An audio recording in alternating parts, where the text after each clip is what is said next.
fighting kind of a boss. This guy's not a boss, it's a cakewalk. Well, you know that meme. That's what I was referencing. What are your... I love that.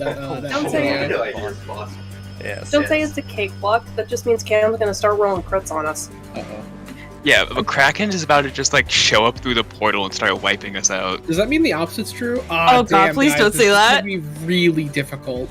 Oh man, how are we gonna make it out of this one? Well, we're live.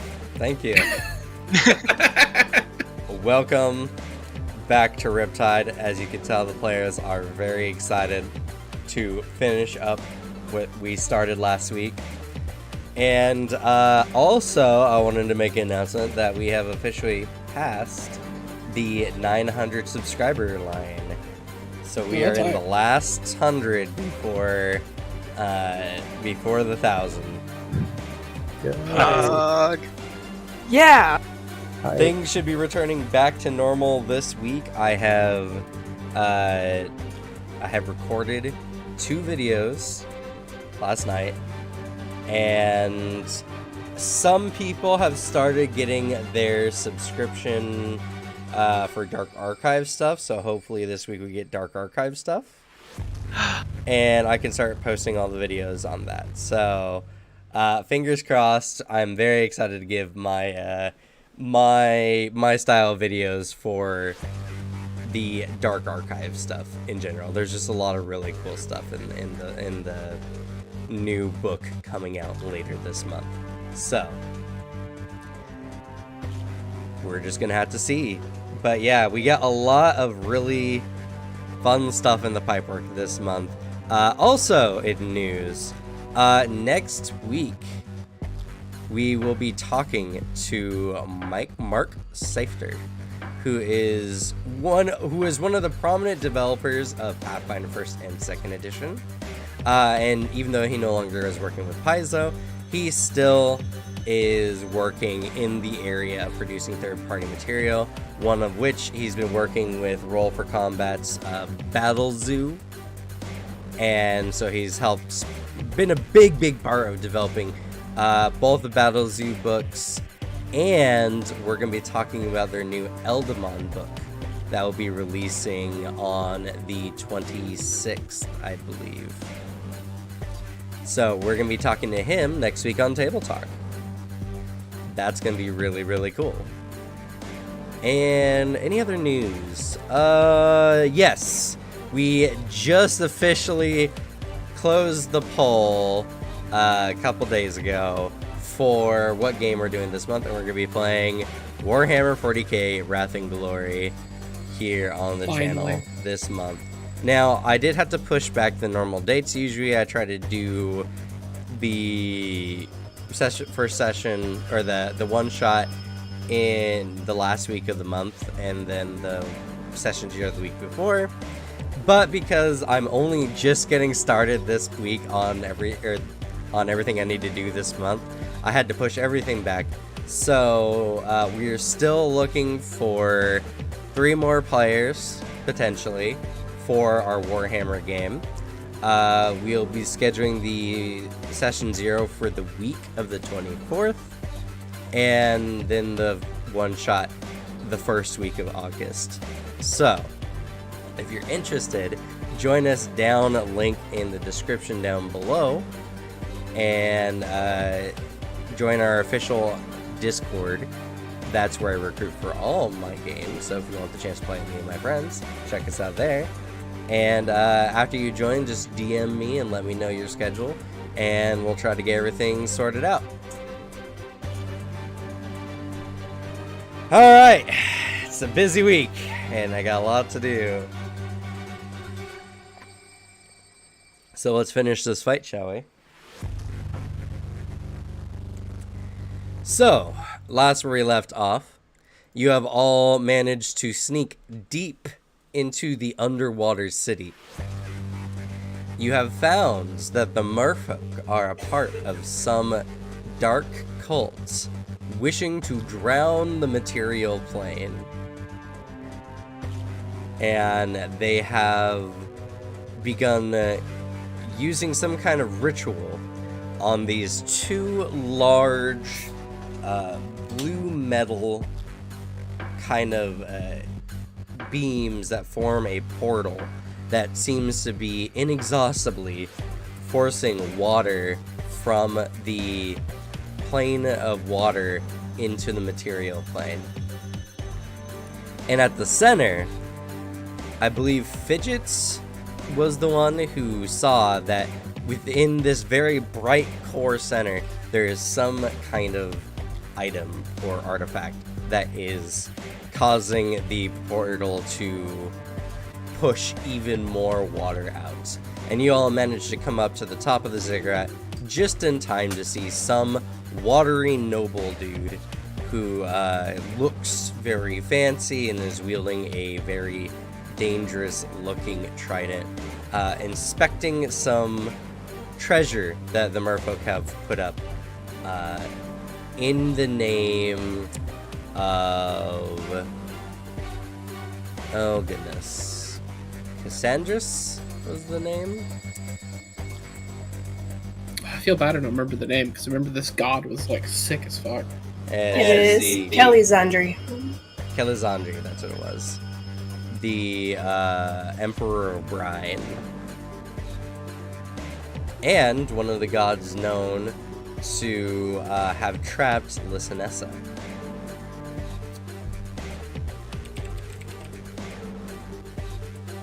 So,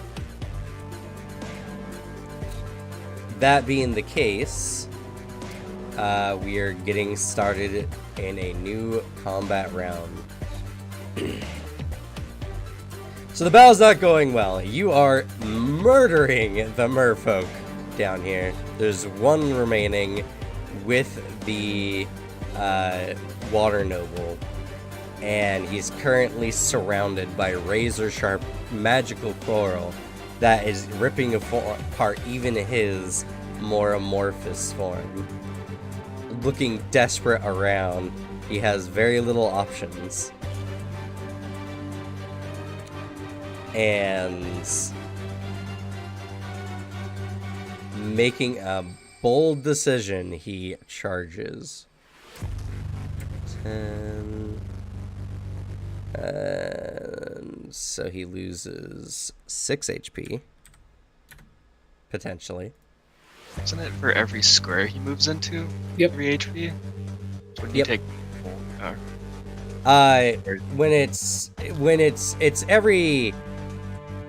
When it's a large creature, each of their movements, like, just because he passes through like 5 squares isn't quite the same.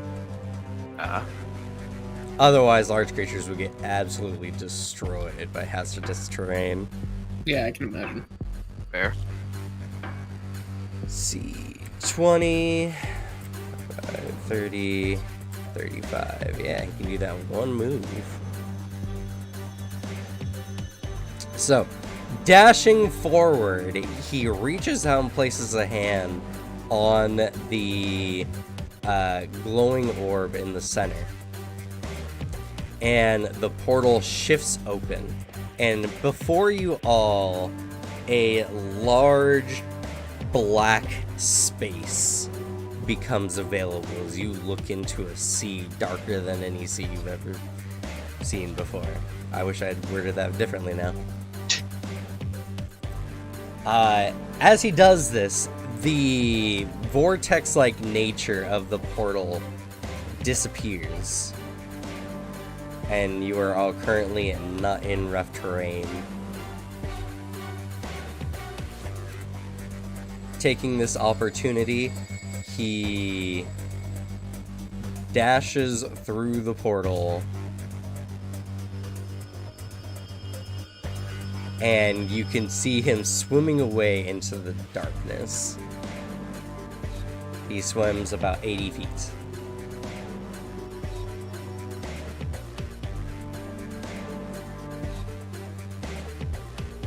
Adrian, you see him getting away through the portal.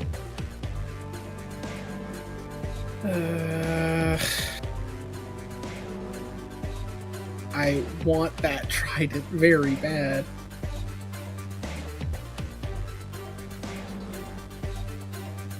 Actually, I think I got a really good effects for the portal.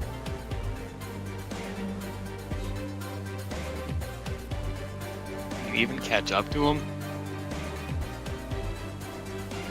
Well, he looks pretty weak, and he is approximately from you about 100 feet away.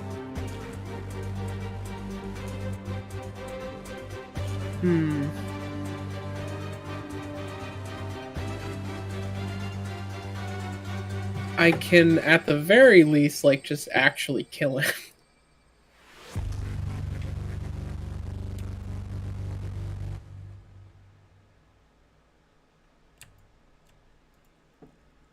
Let me read over one spell.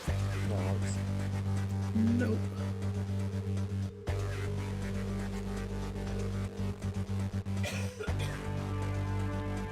Well, then in that case, it's a moment of just like looks like he's seriously considering diving into that portal alongside it. Instead, like, sighs and is going to cast Draw the Lightning. Okay. And going to target the boss.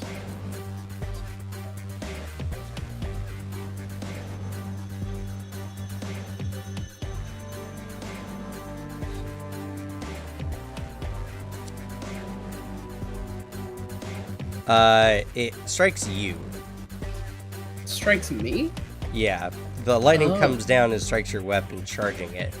You can target a creature that's either taller than you or higher than you in the air. Is it taller than me? What it means is, like, if it's towering over you. Yeah. Shit. Oh. I'll summon temporarily.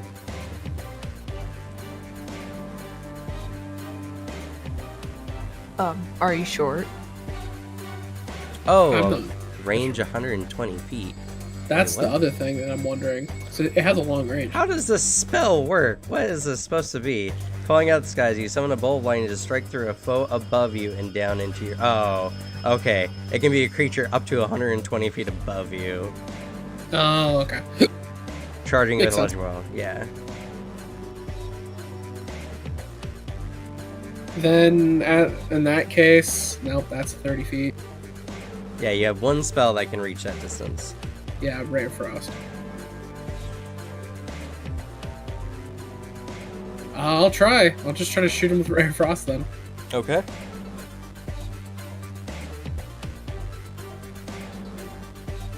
It's a 27. Alright. As you shoot your Ray of Frost, it flies and nearly striking him. You missed just barely. You missed him by one. God. You have one action remaining. There's nothing I can do that could murder this guy or get me that trident. Is there like a thing I can knock over to close that portal at the very least?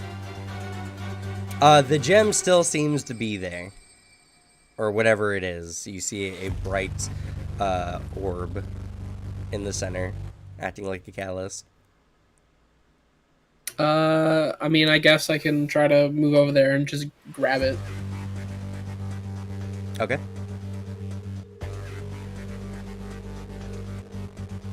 And just, like, yoink it. You go over, and unfortunately you're gonna have to use an action to close it properly. Yeah. So, alright, Fidget. Alright. Well, let's see if this spell hits. So, I'm gonna have to move up.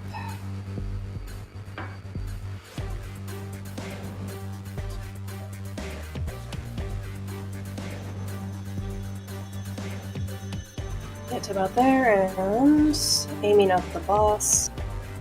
Is that 20 feet? There you go.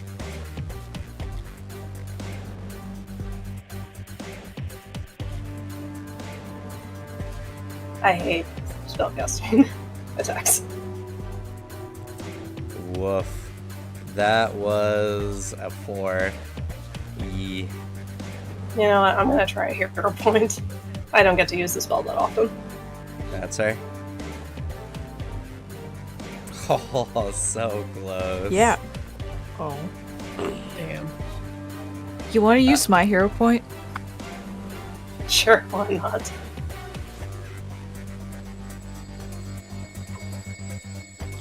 Same number, less damage. Yep. It was worth a shot. Alright. You shoot out a beam of divine light in his direction, but he's just so far away, and the darkness just seems to slowly consume the light out.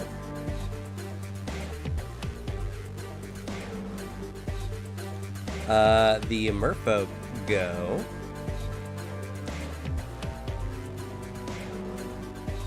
And let's see here. Number 1 up here is seeing that how everything has not gone their way.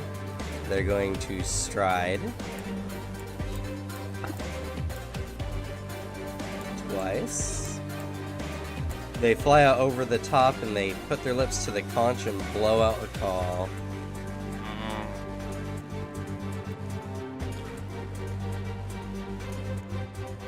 Number 4 over here flies back out, and they're gonna wait for reinforcements. Sprite. How far out did 4 fly? Let's see here. Their movement is... it flew 10 feet off the screen. Oh no, it flew 70 feet off the screen. That's more than I'm willing to go.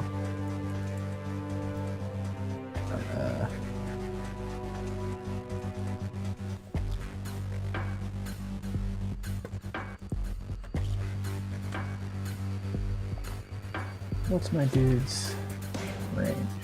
How do range increments work? For every range increment past the first, you subtract 2 from your range attack. And you can go up to 6 range increments away. I see. Oh.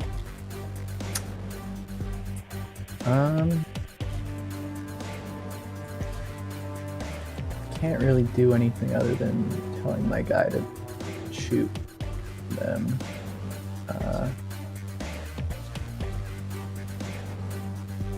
So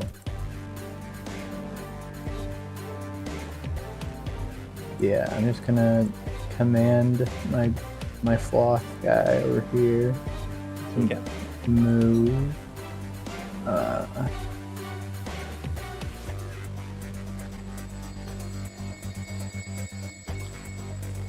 6 range increments? Yeah, up to 6. It's a lot. Okay. Yeah, you can shoot pretty far. It'll be at minus 12, but you know.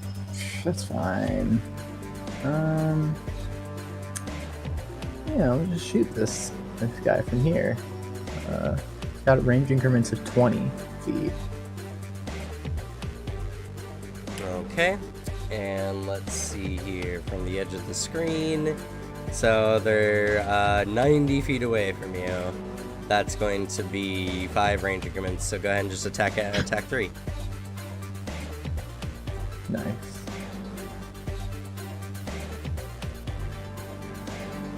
Yes. Yeah. Oh, technically that would be 2 less than that because I didn't realize your darts were agile, which is actually pretty cool. Agile range attacks are rare. Yeah. Oh well. And then I'm gonna... I don't know. We're not really going after these guys, right? They're pretty fast. Guess I'll just chill. I don't know. Okay. Is there anything Sorry. anyone wants me to do?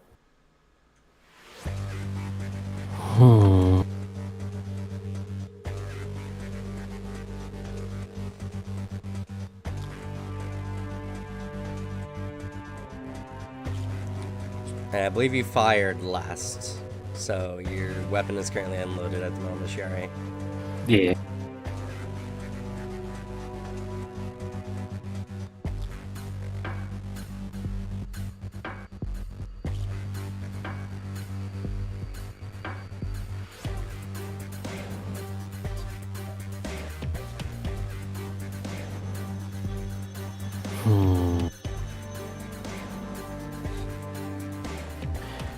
Is the heavy crossbow still preloaded from 2 sessions ago? Yes. I might have a shot. A singular shot. Oh my god. Yeah, but you're sheer. Alright. She'll store the alchemical crossbow. Again, making her way, pulling out the heavy. Was that 20 feet? That'd be 20 feet, yeah. Okay. So he's about 80 feet from me? Yes. If you cut the heavy crossbow in half, it's 60 feet. But I can aim into my second range increment against my target at second increment for free. So it's within 120 feet. That's also why you were doing so much damage last time, because you could just hit anyone on the platform, even with your alchemical. Fair. Alright, we're gonna try for a hunter's aim. Okay.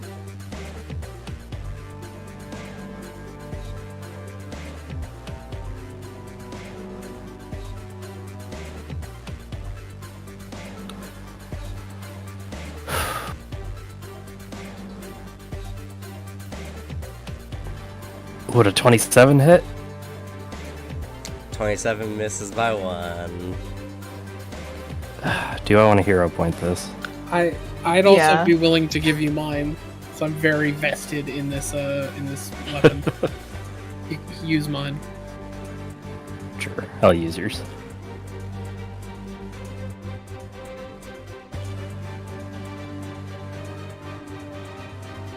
That'll be a 30. Yes! Ooh. All right. You strike out.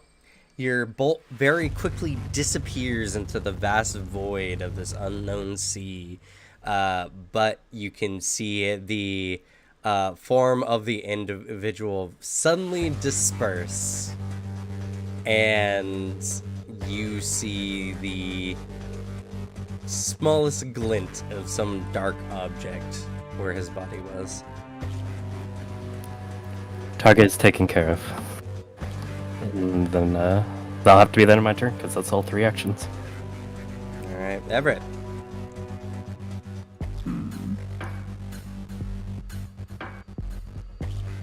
I'll use Ray of Frost to this one over here. Which one? Number 1. Number 1, I see. Okay. That's gonna miss. Yeah, 1 action remaining. I'll move forward a little bit. Okay.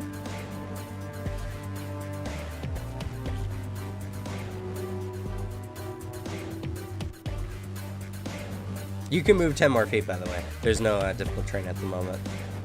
Oh, I don't know why I forgot. No, it's okay. It's all good. Okay, thank you. Alrighty.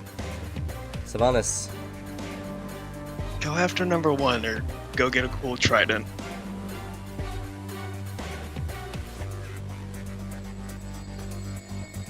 Alex, what's your swim speed? Right now isn't it 20? Yeah, I'm faster than you. Yeah, go get that trident. I'll take care of number 1. I want to go to a different plane. 1 action. Okay. Venture in, swim 60 feet towards the trident. Alright, so you swim in, you're 60 feet, swimming towards the trident. As you're swimming, as you enter into this space, you immediately recognize how dark it is here. You've been in dark oceans before, but this is immense. If it wasn't for the portal, you would feel like you were just in the void. And as you begin swimming through this area, you feel a very, very dark chill permeate through your suit. As you can feel just by touching the outer layer of your suit, coldness is starting to seep in.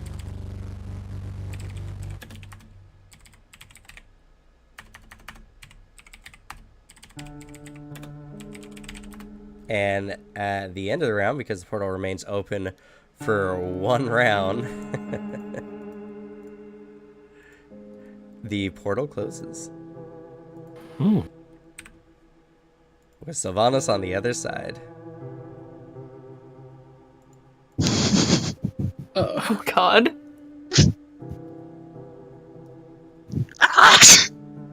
It's going well. Listen, I was gonna do that, but... okay. Now, the gate is still there with the,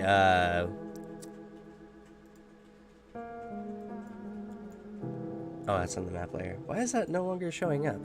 That's super weird.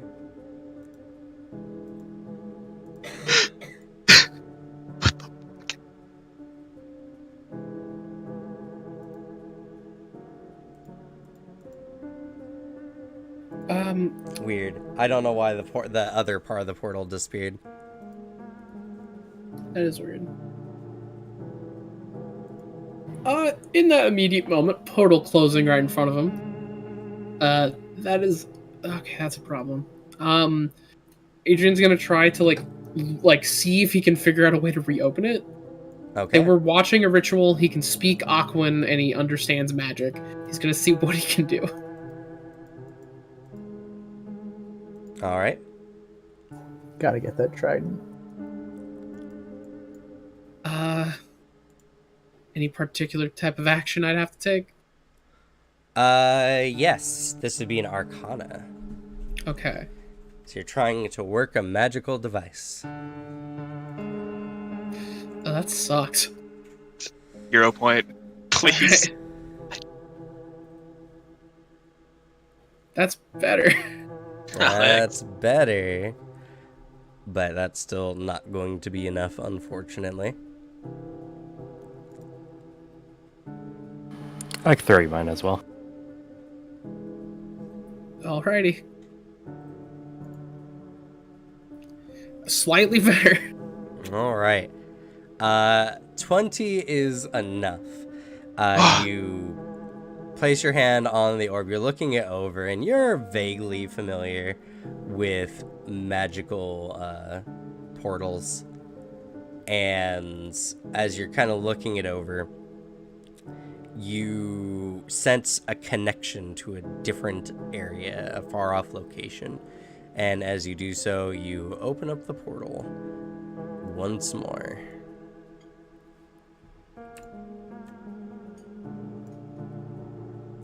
He'd yell into the portal if they could actually communicate with each other. I mean, he's just gonna do what he can, and in this moment too, he's gonna stay there, and he doesn't know if he can just he wants to see if he can hold it open. Yeah. You feel pretty confident that you could reliably open the portal again, and Okay. as long as you maintain your connection to it, the portal will remain open. You do feel that this orb beneath your hand is immensely powerful. And valuable. Alright, so what's everyone else doing as Sylvanas is diving out for that trident?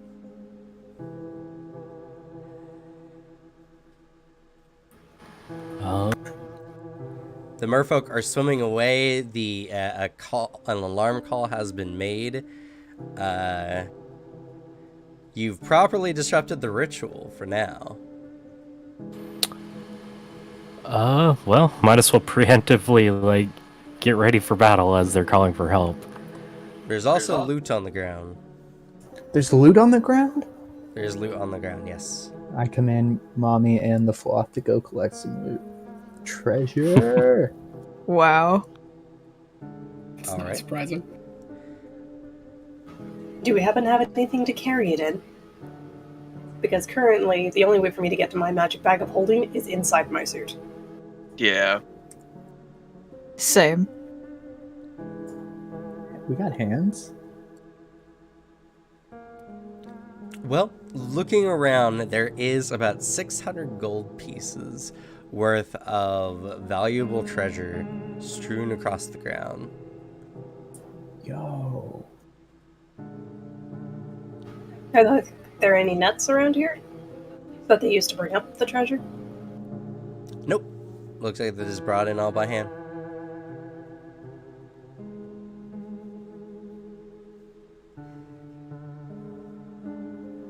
So, we cut back to Sylvanas. Sylvanas, as you're swimming out for the trident, and you've spent one round in this environment, you feel your suit is getting a lot tighter. And then you hear the sound of breaking glass is on the edge of your helmet. Your suit starts taking damage. It's fine. I have water breathing. And you feel that chill even more. So, this round, you swim a total of 90 feet, correct, in a round? Yeah. All right. So If I still swim have out. panache, that is the distinction. We're gonna count this being in the same combat scene. It's still actiony for you. Your adrenaline is still going. So you swim 20 feet out and grab the trident, which is gonna be in an action, and swim 10 and 30 more back. So that's gonna be you're gonna be currently 40 feet from the portal. And for those around, you see that the merfolk are beginning to mobilize and swim in Yell's direction. The ziggurat is a pretty tall building. It's like 100 feet tall. Even a lot of them swimming at their full speed, it's going to take them a little bit to get here. And that's not even counting how far some of them might even be. So is anyone doing anything else? Just getting as much treasure as I can hold in Mommy and Floth. Even though Floth is about to disappear, probably. Hanging by the portal, so he can help Sylvanas in whatever way and close the portal right once they come through. All right. Chiari's gonna do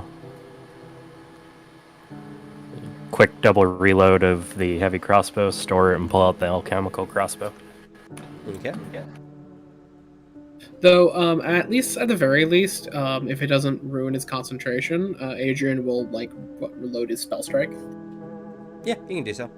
Yeah, just in case.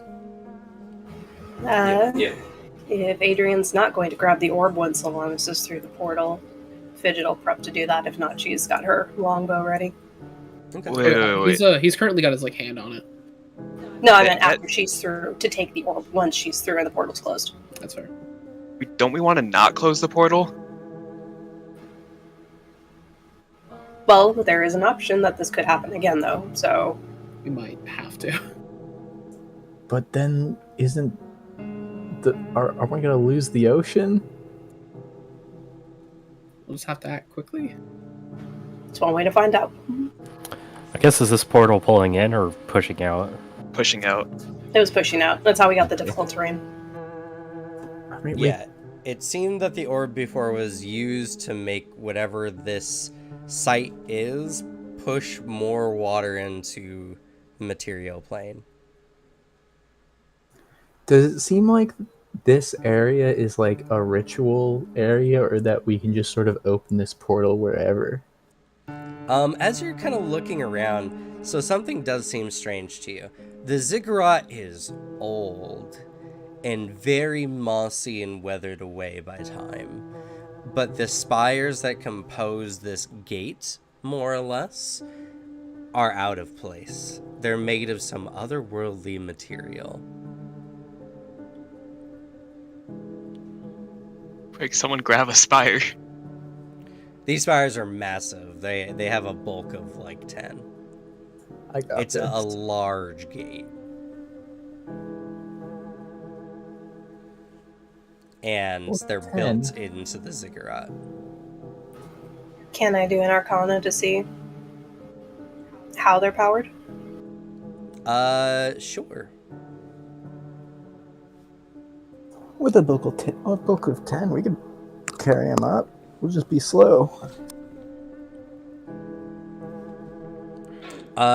These are constructed in a way that you have no way of knowing exactly what constructed them, or even really what they're made of. They're made of materials not belonging to this plane.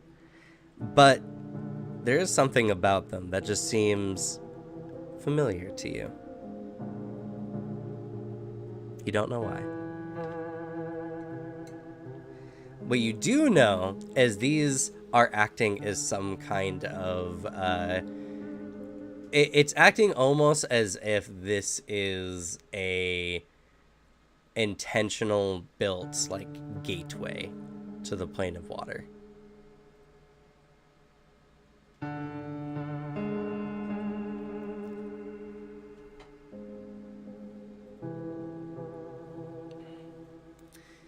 All right. So, Sylvanas, you're making your way back. Suddenly, your helmet is crushed, and water begins filling quickly into your suits. You take... let's do this.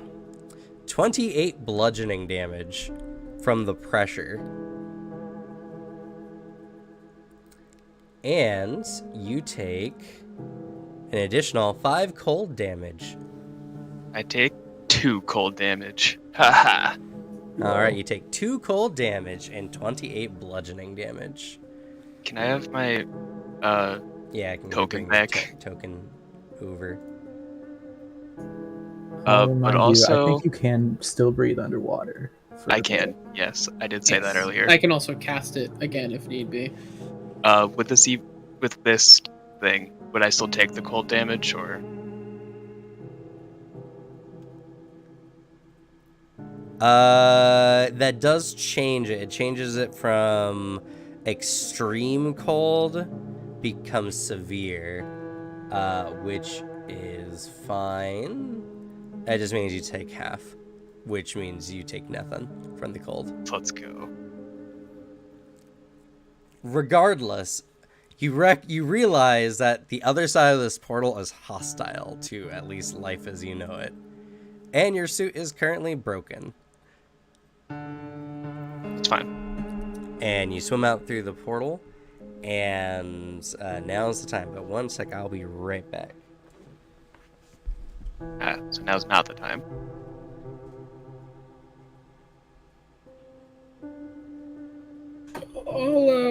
All right. Well, happily we have everyone out at least. True. At least once Cam gets back, Adrian will prep to like de-summon the portal and like still holding on to the orb. The Oblivion Orb. Someone should keep a hand on it, you know? Someone who knows how to use it. You know. No particular reason. It'd be funny if I kept the trident now, because I'm the one that swam after it and got it. It would be funny if someone kept the orb, wouldn't it? Oh no. plot twist, y'all. I'm actually a villain character. I'm Yeah, I'll the just stab you with BBG. I'll just stab you with my cool new trident. And I'll just swim away on my actually cool boat I had over the horizon you didn't see. And hunt prey. Yeah, good luck getting away from Shiari. Pull out crossbow that Yeah. can hit you at 120 feet underwater. No, yeah, betraying y'all, I would be fucked. There's no getting out of that situation. That's when you reveal.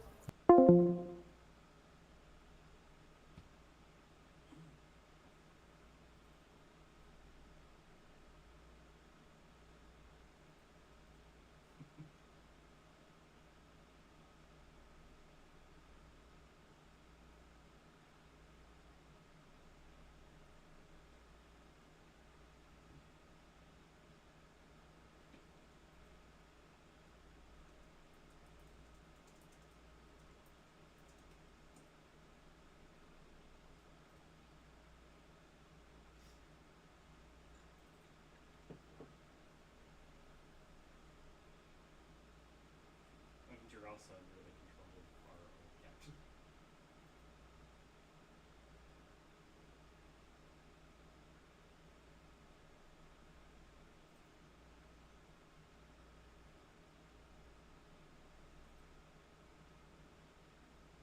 Yeah. He said not to bring it up too often.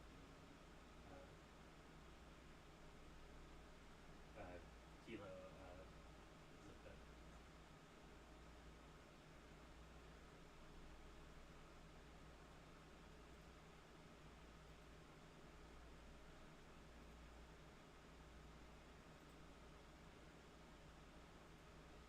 I don't know the Twitch now.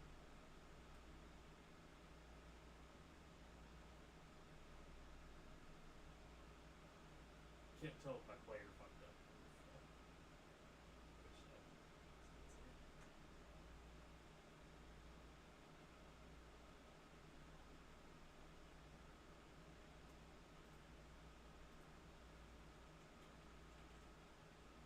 No, it's functional because I can look at Twitch and it's still showing me stuff.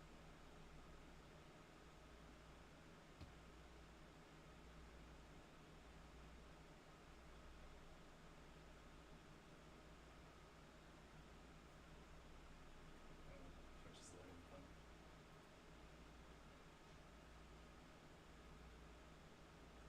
Oh, there it goes.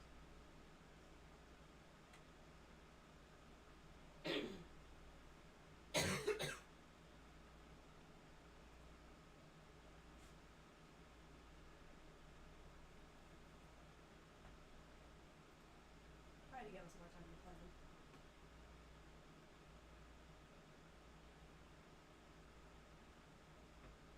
So we pretty much just escape at this point, right?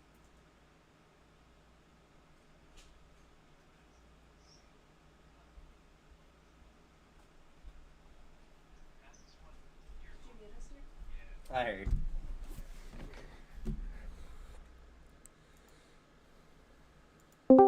Feet. You're okay? Means we're tied? Nah. Wait, what the heck? Whoa. Yo, what up? On the bright side, the sprite's not inhibited by movements as they're my helmet. Yeah. My mommy has a certain speed, just normally. There we go. Sorry, I was listening to the conversation in El Baño, and I completely forgot that would take you guys off of the my desktop audio because I had to log out my desktop audio. Oh my god. I see. I was panicking because I'm like, did I forget to turn the mixer on? No. Fortunately, it was This whole time. yeah, that would suck. That it would not be the first time. No. Twitch has also just come to a crawl for me. But maybe that's just because we have much of the thing streaming at once. Yeah, at least on my end, like looking at the Twitch stuff, it's functioning. Yeah, same. I always make sure, like nowadays, that like everything's functioning. It's always good to have checks and balances. Yep, it's one of my jobs. Anyway, so Sylvanas comes through the portal. You all see that her helmet has been crushed in, and her suit's currently taking on water. And what do y'all do? The moment they're out of the portal, Adrian will shut it down and he'll grab the orb, and immediately is like, "We gotta get out of here, right?" I mean, again, I think we got to keep the portal open. I think we just got to kill everyone. That's Well- not going to stop more from coming back, though. When you take the orb out from its center point in the gate, you do notice there is a very much lighter amount of water coming through, but the gate itself seems to still be functioning. Oh, so it should be fine now? It's at least not going to be like a giant problem. We've just Yeah, mitigated. the orb seemed to have been accelerating the amount of water that was coming through. Okay. So now it should be equal with the amount going out? I mean, you have no way of knowing. Oh well. Guess we'll see if Oh. we have an ocean or not later. It's a fun thing. And, Fidget, your pearl is still vibrating pretty violently. Does it seem to vibrate more the closer to the orb or the gate? Do you test it out? Oh, yeah, she would test it out. Okay. Bringing it up to the gate, it's vibrating pretty hard, but not that hard. Bringing it to the orb, though, it is glowing and floating in its direction.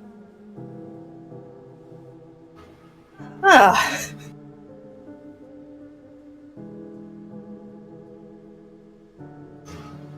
Yeah, the orb's important. Not sure what for, though. Keep a hand on that then. And she's gonna grab an armful of treasure and guess we're booking it. Okay. I Alright. can't actually grab an armful of treasure. I have a two-handed weapon. I can't either. I Your have- weapons come with holsters. Same. That's fair. Or your suits come with holsters, I mean. Oh, sweet. So we filled the holsters with treasure. Just kidding. Yeah. You're a genius. And the DM just sits there, just like, oh god, these plays. They give them arms to use, and they're just like, we'll just slot pennies into the sheath of my blade, my weapon. It's fine. That's how it works. Kind of like a bag. All right. If mommy swallows the gold and then I unsummon her, would it Shut up. all come out when I unsummon her, or is it like in her, in the other It's in her. dimension? She's considered a living being. Okay, so that won't work. What about if I summon like another floth and then have it eat the stuff? It'll last for a minute. Same thing. Which, by the way, after deliberating for a little bit, your floth disintegrates into bubbles, and this treasure is falls to the ground. We need to go. We need to get out of here. Alrighty. Don't care about treasure. We have what we need. Mommy, you gotta grab that treasure that it just Well, dropped. we care about like some of the treasure, but Shut up, Alex. I mean, you're holding on to treasure. That's pretty cool, and I got some. We're fine. We're fine. We'll talk about it later. So, Aw, come on, guys. As you're all deliberating, you see the merfolk quickly approaching, and you all begin moving out. How are you going? How are you trying to escape? If we just go straight up, Let's hope we don't get the bends. It's crazy, but it just might work. Yeah. We can attempt. are they coming from all sides or? They're coming from pretty much all sides, yeah. Yeah, straight up is the only way to go. This is the part of Alien versus Predator where they're racing up the pyramid.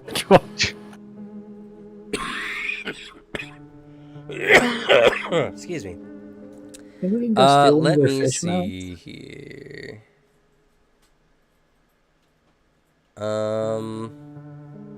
Let's do. Actually, no. I like this one.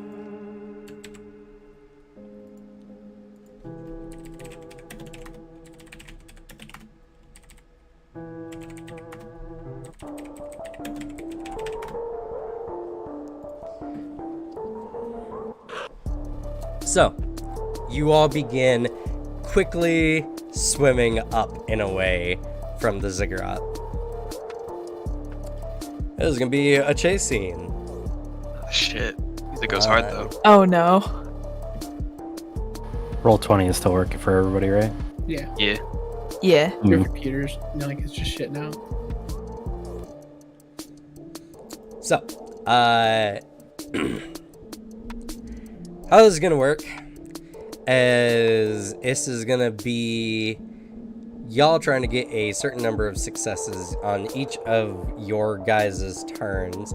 You can pick a player to perform an action that can help you on the race itself. Now, because the merfolk are inherently faster than you, you're going to automatically generate one failure every 2 rounds.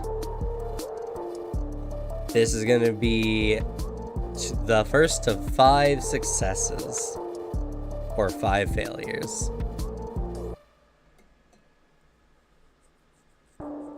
So, first round.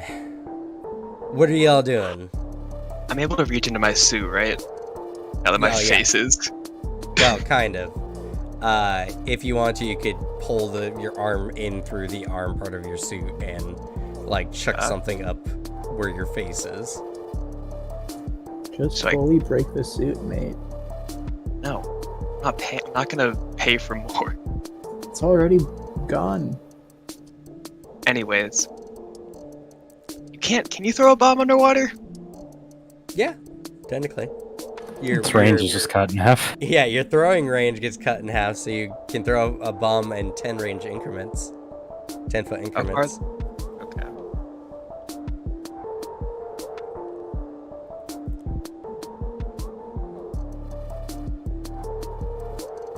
I got bombs. No one else can think of anything. I can shoot for like I can lay some covering fire as like we're swimming away. Just point down and start blasting.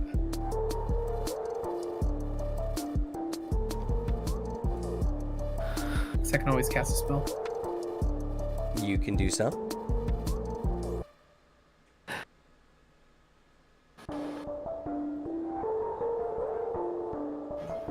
Fidget's only going to hold water breathing once we hit the time mark, so she can cast it on Sylvanas. I could use Tanglefoot to slow him down, maybe, if it works. That's a fun idea.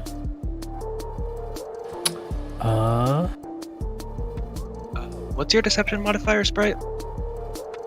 Alright, time is not on y'all's side. You got 30 seconds to make a choice. Tanglefoot could be good. I guess try Tanglefoot. Doesn't it need to be cast on foliage? Or am I thinking of something else? It says it comes from thin air, so Okay. I don't know. I'll check. And have to technically, decide now. water is thin air, so this works. It does have less oxygen in it. 10 Oh yeah, it's just seconds. thin air. All right, yeah. Tanglefoot would work. Okay, I'm gonna do it. Does Do anybody it. agree? Do it. Alright, Tanglefoot. What's your magic casting tradition? I got this innately, so It I'm tells not you. sure. It tells you. In the feet. Yeah. Oh, it says arcane as well. In the actual spell and the thing. What Yeah, but feat that's did you usually pick it what up they from? say. Conjuration arcane. Oh yeah, I see it. Otherworldly magic. Oh, arcane spell. Okay. So go ahead and make an Arcana roll for me, please.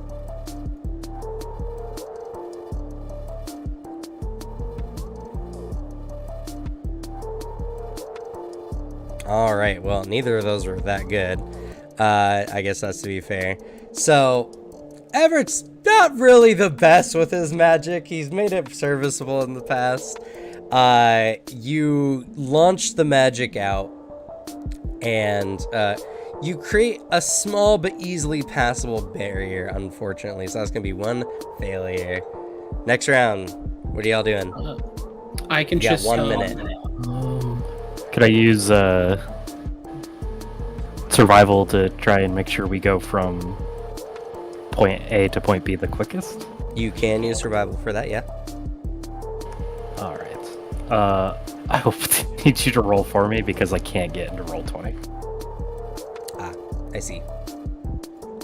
You may need to restart your computer. Possible. Alright, Shiari is going to be rolling survival to make you guys take the most efficient route.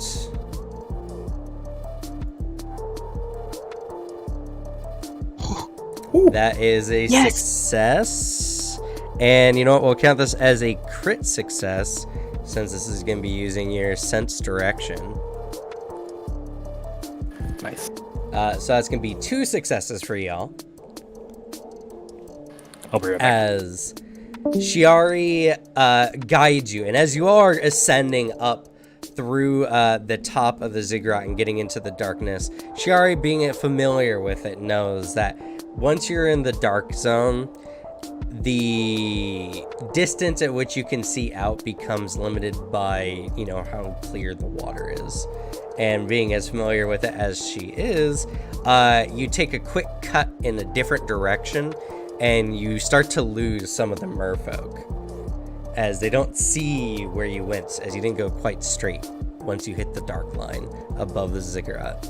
But some of them are catching up to you, and you get another automatic failure. So you're now 2 and 2 right now. How many merfolk, if possible, like are following us? There's like 30. Oh shit. Okay. It's a lot. Yeah, sounds like it.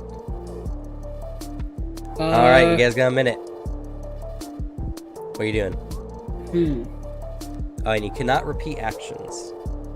Makes sense. Let's see. I have the 2 things I could do is make an attack and use sailing lore. I don't know. Is there a fun thing I can do with sailing lore? Like, possibly know what parts of the water and even like help deviate the path a little bit to take us to some more like natural hazards in the ocean. To like just spring them into a trap or even make us think we're going. Sure. I'll up the difficulty a little bit, but I'll let you to use sailing lore. I can summon a guy to hydraulic push us. Elemental damage. Yeah, it's a lot of damage. Alright, I'm gonna try sailing lore. I don't have much time. Okay. 25. That is a success. Being as familiar with the sea as you are, Adrian, you know that big areas of water are often prone to areas of big currents, and with Shiari's help, you navigate in a direction that you feel is going to generate a current. And taking this into account, you will skim along the side of this current just tight enough. Some of the merfolk are unaware and get sucked into the darkness away as they are hit by this strong current, nearly invisible to the eye. All right, what are you guys doing next? You got a minute. I don't know. I can communicate more than 10 feet now, right? Yeah. Try You have essentially deception normal check. audio range. Could I try? Are they close enough to where they can hear me if I yell? I'll say they are. Just holy shit! What the fuck is that? And just point random direction behind them. Okay, go ahead, make a deception check. Oh god. Okay. Ah. All right, that's gonna be another success. You turn and you perfectly fake a shocked and afraid appearance, and the merfolk pursuing you notice, and knowing how dangerous the sea is in general, and the fact that you've led them into a trap before, they quickly spin around and look, and you take this opportunity to gain a little bit more distance from them. That's going to be another success, which puts you at 4 currently, right? And The merfolk are still hot on your trail, and they're still inching ever closer. You get 1 automatic failure this round. So you're currently sitting at 3 and 4. You need 1 more success to successfully get away. A crit failure will mean automatic loss, though. So you guys have 1 more starting now. You got a minute. Shit. I got a bomb I could throw. Just could probably like create a poison cloud afterwards to like block vision. I can pray for protection as we run. That's always true. Can you aid in these? No. Okay.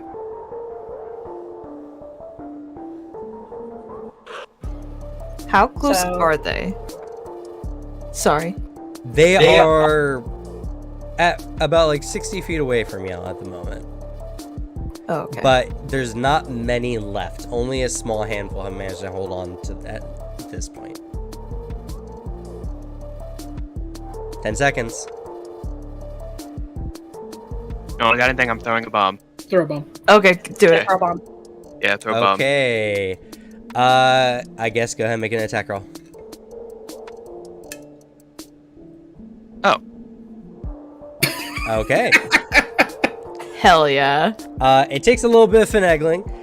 You manage to worm the alchemical bomb out through your suit before grabbing it, and rather than throwing it, because you can't really make it smash against the ground or anything, you just crush the bomb in your hand and let it go as it creates a perfect smoke screen as you get a critical success, getting 2, over succeeding the check by 1. By the time the merfolk get through this cloud, you are all gone. Oh, shit.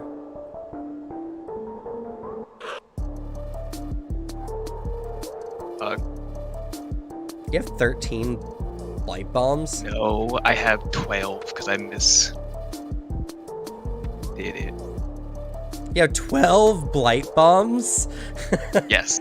Of course. Jesus. Hell yeah. Do you know who you're talking to? They're not cheap.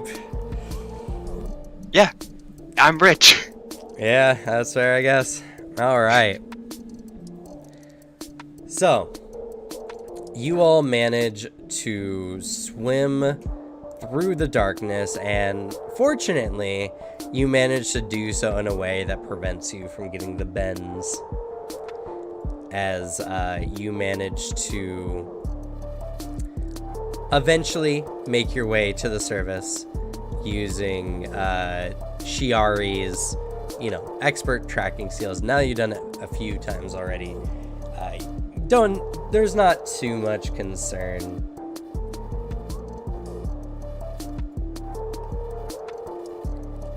You all eventually manage to, about an hour later, make it to the boat. And let's go ahead and change the music. We'll change this to...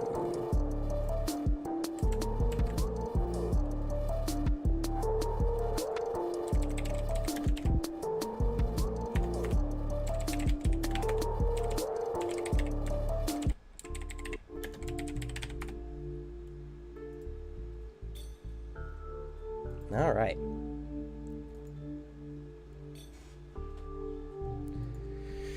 So, you eventually break the surface, and honestly, it hasn't been too long of a day.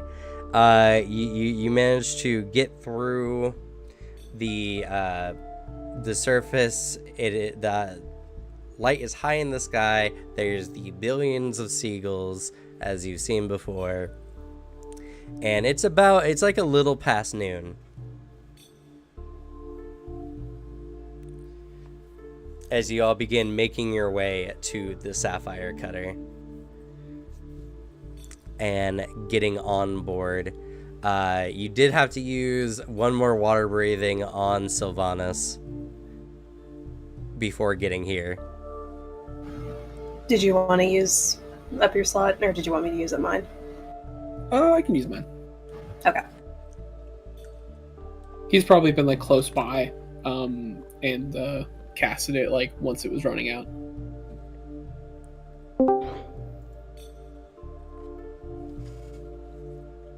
Just as soon as the suit off, just flops onto the deck. Holy shit. Do you guys do this, like, often? Yeah, pretty much No. all the time. Not at all. I mean, this is better than the whirlpool we almost fell into. Yeah. Yeah, much better. Oh, giant whirlpool.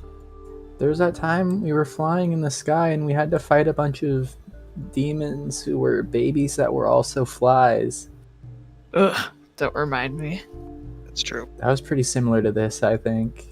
Nope. Um, We're in underground fighting people who were and underwater fighting people who were guarding a portal, trying to flood the world.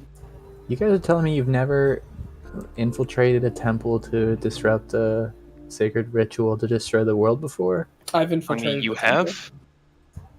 I mean, I'm not telling you I haven't. Okay, I so mean, you have. technically, we can all say that now. Yeah. I don't know about you all, but that was, fucking amazing. I haven't done anything like that for a very long time.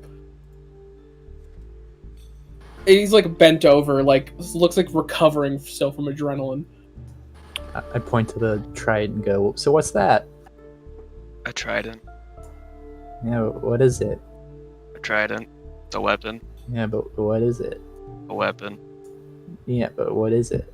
Not yours. Speaking of weapon, I was wondering if you'd like to negotiate at all with, loot. Trying to trade me this trident for pearl? Yeah, if you want the pearl. Sure. Alright. And I give it to him, take pearl and hand it to Fidget. Thank How you. much money did mommy grab? You all managed to, in grabbing armfuls of loot, you didn't get much. You didn't make, honestly, all that much effort. But also you guys got about, let's see here, 240 gold pieces. Nice. I made a lot of effort. Right, but your team as a whole did not. Yeah, because they're lame.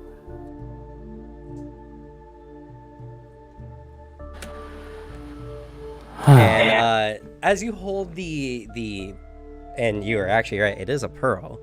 It is a large mother of pearl.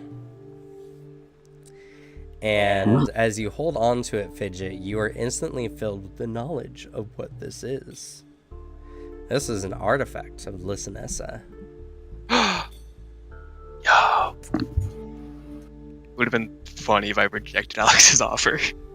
Oh god, this makes this even more of a affront to Lisanessa because they were using it to flood the They were overworld. using, yep, it's one of her artifacts that Cassandra Lee. It's so confusing because there's also Cassandra Lee. I put his name in the campaign notes, it's at the bottom. Okay. Well, on the bright side, we managed to take out the manager and managed to take, hopefully, the key to what they were planning. And also, Fidget, so what this giant pearl does is it heightens any water-based spell cast with it used as a focus by 2 levels. Oh, Jesus! It also enhances all water-based effects loosely by GM's discretion. Alrighty, so what would the bulk of this pearl be? The pearl is 1 bulk. You can hold it in your hand. Well, Fidget's got to get elemental betrayal now and then start beating people with the water mace. And Fidget, Oh, your God. speaking of your pearl, once you finally lay hands on it, shimmers and is bestowed a new gift. Your pearl is now a +1 striking weapon. Alrighty. It was almost as if Lisanessa was guiding you to freeing this artifact.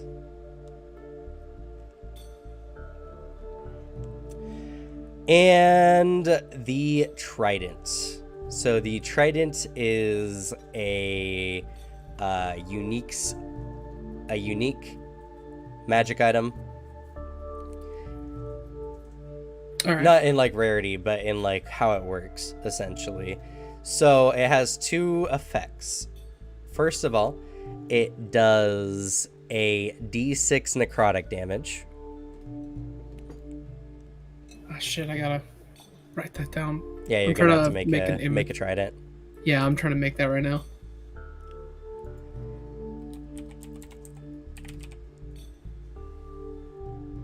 Just let me know when you're ready. I'll tell you more. All right, I'll write this down in all the notes and I'll construct it. All right, does All right. a D6 necrotic. Does a d6 necrotic, and targets you strike must succeed a DC 20 fort save. Okay. Or they start drowning. I'm changing the effects slightly because I've just better constructed it since then. They start drowning. They take a D6 persistent bludgeoning damage. And they are sickened 1 as long as they're taking this persistent damage. Oh, That's pretty shit. terrifying. This is. Why did I give this up? God damn it! You're lucky I like you so much, Fidget. And just like wondering, is the D6 necrotic on top of any existing damage dice, or is that just the damage dice for it? Sorry, what?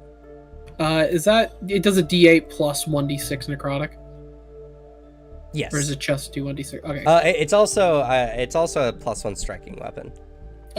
even better. Yeah, so it actually does trident's damage, which I think is d8s, right?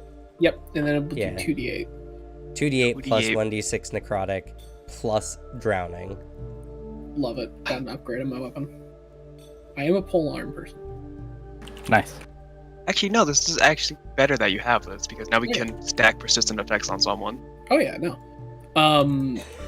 Yeah, my character primarily uses like pole arms and spears and the like. So this is like literally he's built to use weapons like this. And as Does it you're have all reach? talking... Sorry, what was that? Does the Trident have reach? No, I believe it's thrown, though. I can throw it. Who put a rune of returning on that thing, and that thing would be unstoppable. Oh yeah, I intend to.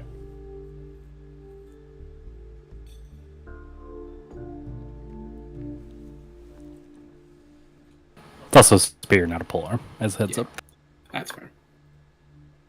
But at the very least, Adrian is still recovering from the adrenaline and still excitedly like talking about like all this, like pointing like to people and being like, and then like that grenade, like using as like a smoke screen, those like insane shots you made, like just going over like everyone's feats, like very excited. As you're all having, some merriment or whatever, Shiari, as normal, you're kind of standing back just observing, as you do.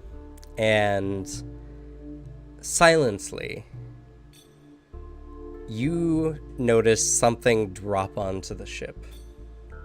You see a Strix individual with gnarled, curled horns and fetid wings. It turns and looks at you, Shiari, and darkness is bleeding out of the side of its eyes as it looks at you and just says, "Worthless." It holds a hand up, and the whole ship is eclipsed in darkness. Hey, can everyone make a roll for me, please? Just a D20. Oh no. That's not what that's supposed to be. Okay, that's not that bad of a reflex. Just kidding. What is... Why is this level 9? Oh, I know why. There we go. There we go. Oh, Cameron! Everyone make a reflex save for me, please. much better. Cameron! I see. Cameron, you motherfucker! Oh no, we're dead. I think I've died. Just wanted to end the game real quick, huh? Jeez, I get it. You don't like this campaign. Yeah, you do keep trying to TPK. Alright, let's see if that actually rolls the damage. There we go.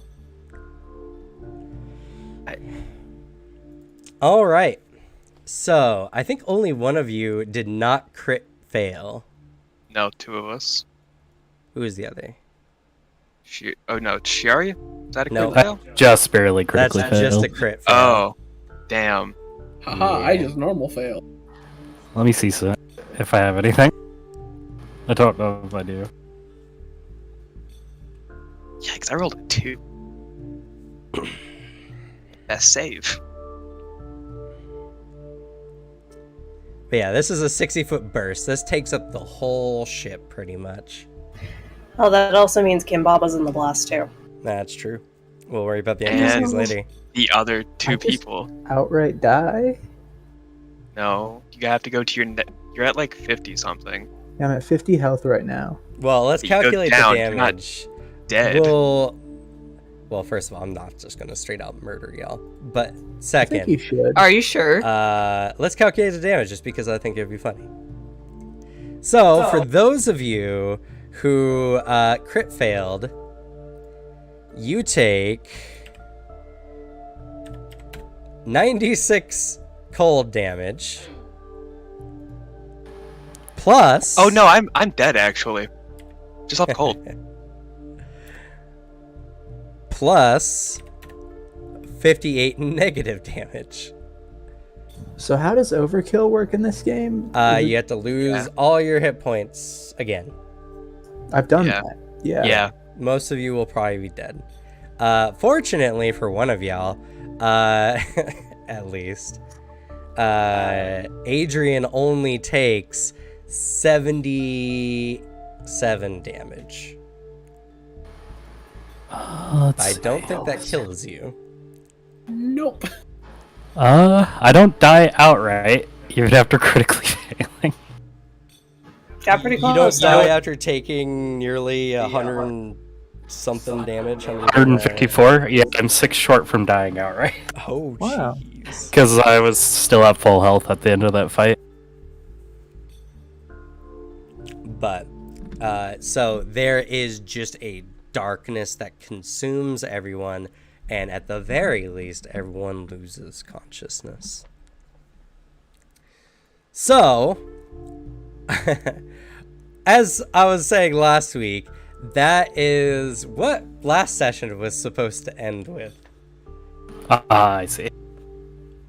But I already figure I know what y'all's answer is. So when we started Riptide initially, we came to a vote, and y'all decided that I'll run this episodic so that each chapter effectively ends at a point, and then y'all can decide whether you want to change characters or change games.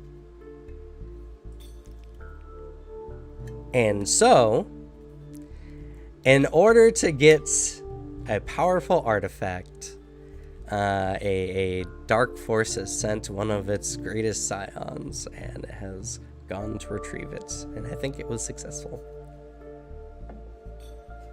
So, what would you all like to do? Would you like to continue Riptide? And if you would you all like to keep with your characters?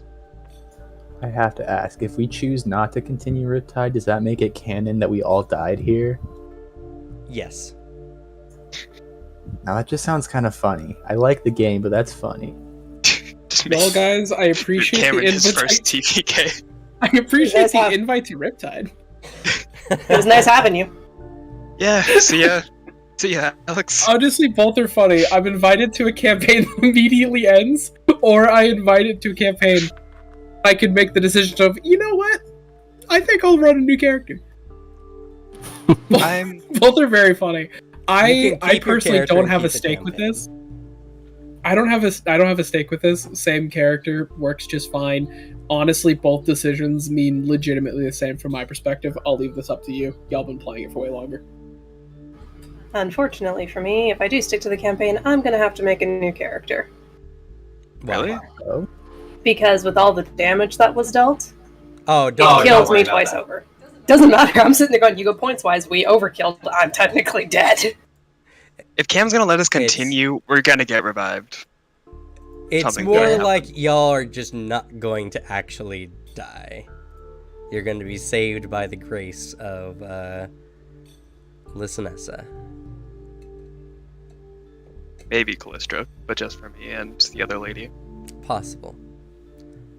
But this is an opportunity, if you don't like your characters, to say they just didn't get saved.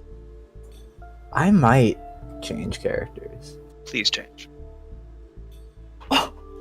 Maybe I'll make another Fae character and make it just even more Fae, even more chaotic.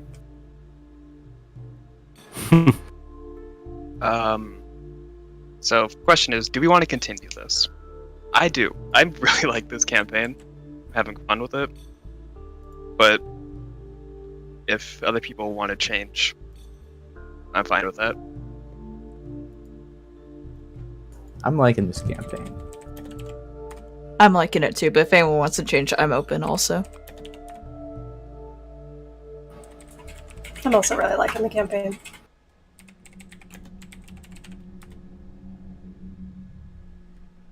Well, I guess we're sticking with the campaign. Okay. Yeah. Then who, if anyone, would like to change your characters? I'm not. I might do that. Okay. I mean, Shara keeps earning this reward, and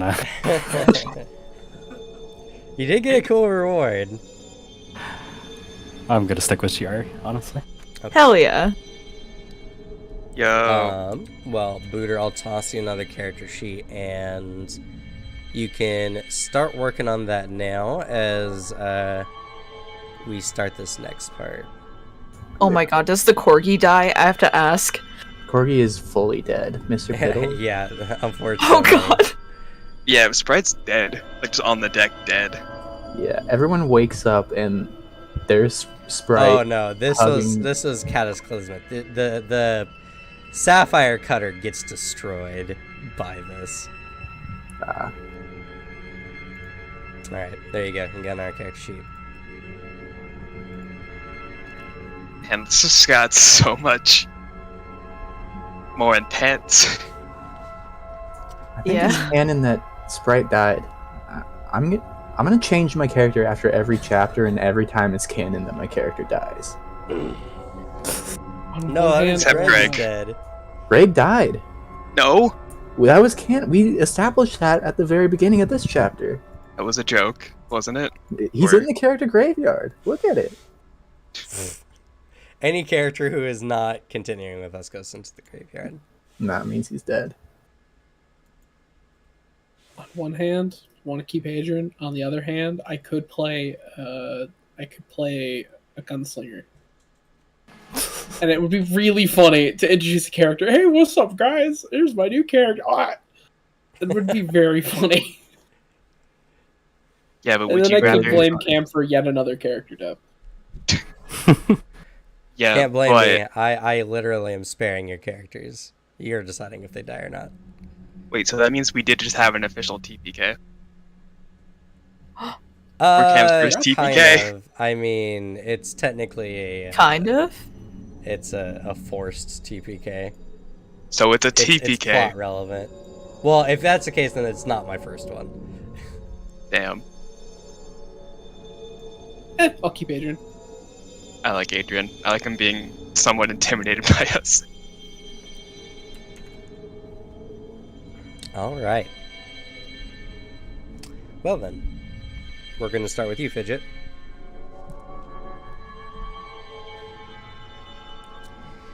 So, after the darkness overtook you, you are filled with cold, and you black out.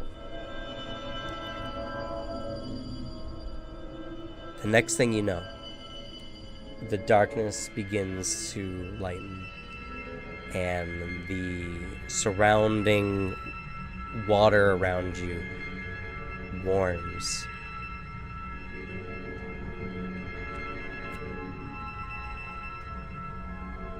You feel as if you're floating.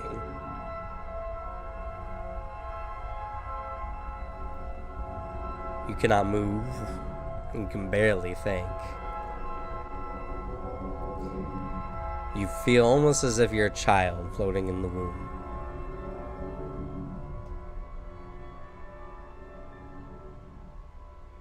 Before you realize it, you do feel one other sensation. A small, hard pearl clutched in your fist.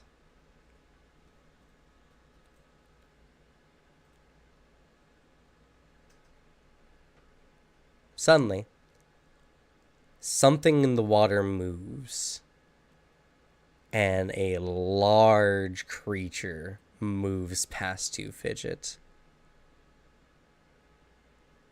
And as it does so, you are spun in place by its massive current, which seems to shock you awake. What do you do?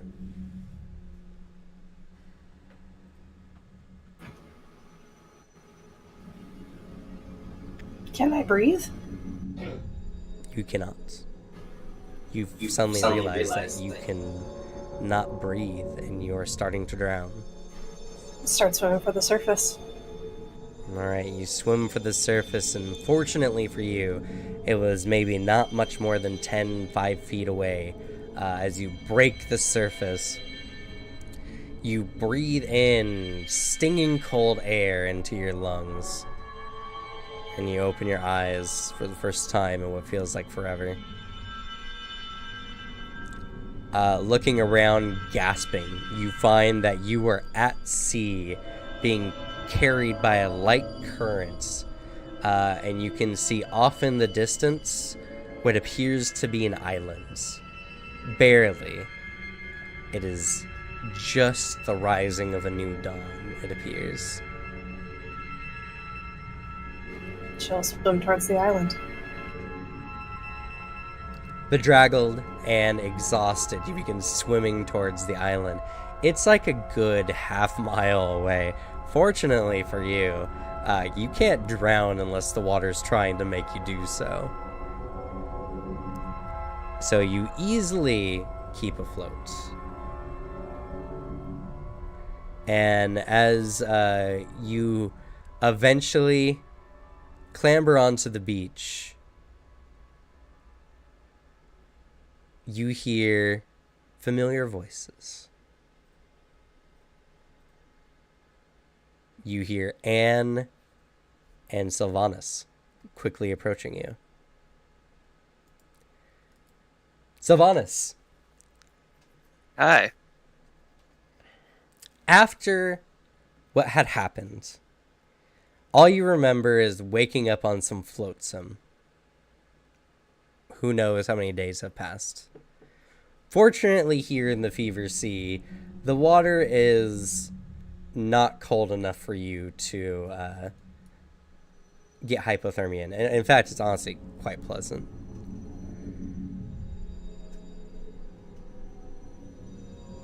It's you and Anne floating on some debris. And you are far out at sea with no land in sight. What do you do?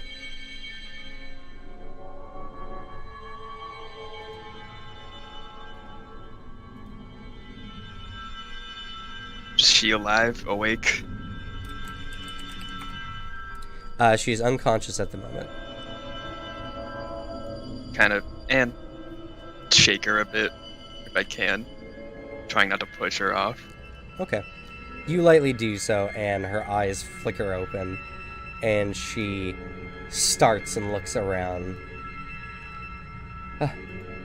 What happened? No clue.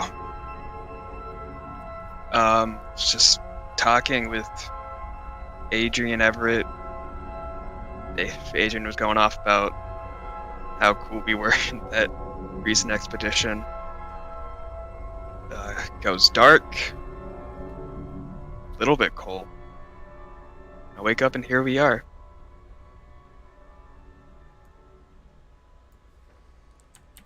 The fact that we're together might mean it's Callistra's doing, or just pure luck. I guess it must have been a miracle if we were saved.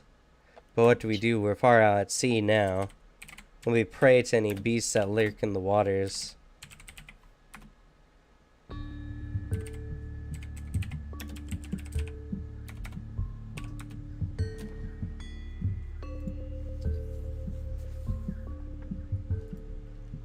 Being honest, I don't know.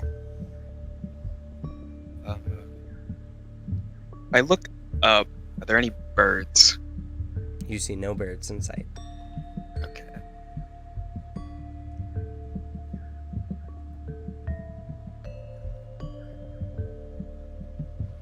I genuinely don't know what to do.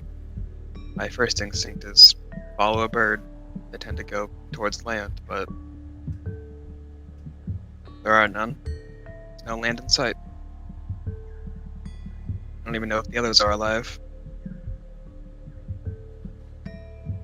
Well, we're not really in much condition to be worrying about other people. It's true. Anne looks up at the sky.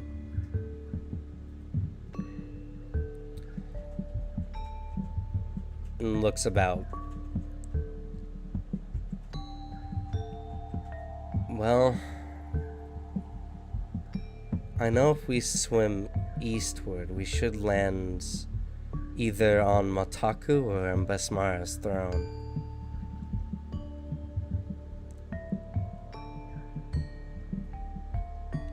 I guess do your best to lightly kick and move in this direction, she says as she begins to very slowly begin using her bits of flotsam as some kind of broken raft, and begins moving in a direction. Where the sapphire cutter was when we were going down, or was like anchored, could we see other land from there? Or see islands? No. Oh, okay. You were miles at sea. Okay. Yeah. Kick east with her.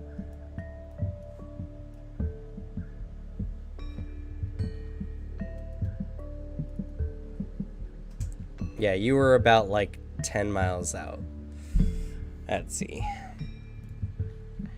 Just keeping eyes as well on the horizon for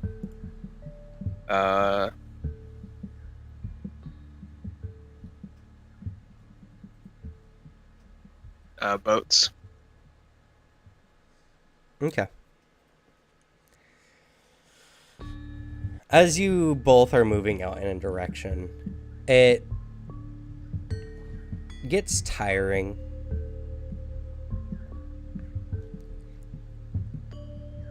And you look over, and you are in pretty good condition. Like physically fit, meaning you're a little beat up at the moment. Right now you're at like probably 10 health.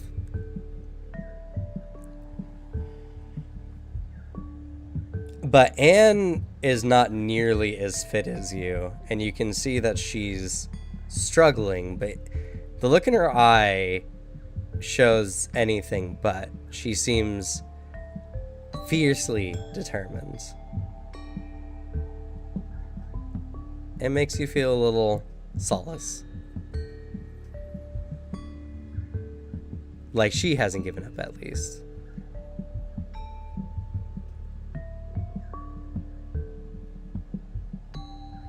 As you both continue paddling out,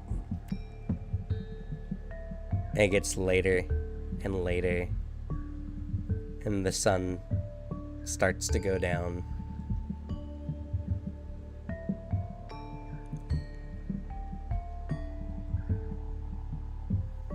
And you've been doing this for hours on end. You're feeling exhausted. Still no land in sight.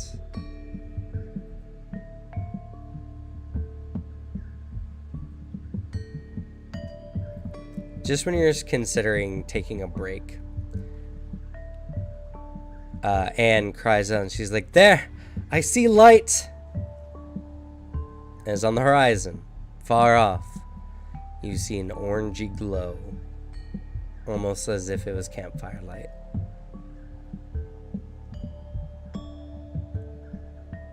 Honestly, Fawn's probably was at her breaking point, but this newfound light strength fills through her again, begins kicking a little bit more. Anne seems to reciprocate, and you both begin to paddle harder, making your way towards this light. And as you get closer and closer, you start to see a very dark outline of what appear to be trees in the coastline. You kick and paddle through the night, and despite seeing the light, it still takes you almost the entirety of that night before you make landfall. And just as you feel as if your arms and legs are going to pop out of their sockets, just as you're feeling your body turn to mush, your foot suddenly catches on sand. And you and Anne stumble, crawl, flop onto the beach, not caring for every grit of sand that gets into an irritating place. You're just happy to be on land.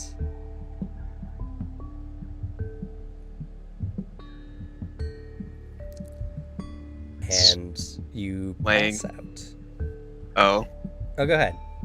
So I'm laying on my back, she's probably, I don't know what she's doing, but probably closer to the ground. Just hold her hand in mine and kiss it. Just say, "Thanks for the strength. Continue on." Probably would have given up much earlier. She looks at you with half-lidded eyes. She's laying on her belly somewhat, and she just smiles at you. And she can't really talk. She's super exhausted. But she clenches her hands in yours, her hand in yours, and yeah, she passes out. Sylvanas does as well.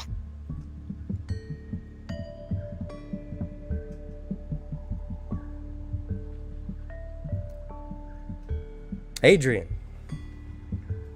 Hello.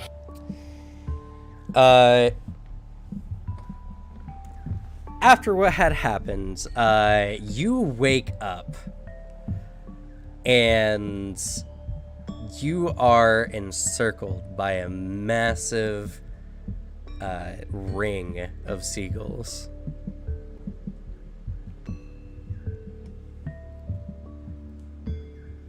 Huh. He opens his eyes, like staring at the seagulls for a little bit, and then, to the best of his ability, body willing, he try to almost leap up, just sit up as quickly as possible, realizing something is off. Well, as you try to, you swish through the water as you were just floating there. Fortunately for you, your heritage allows you to easily be buoyant. Yeah.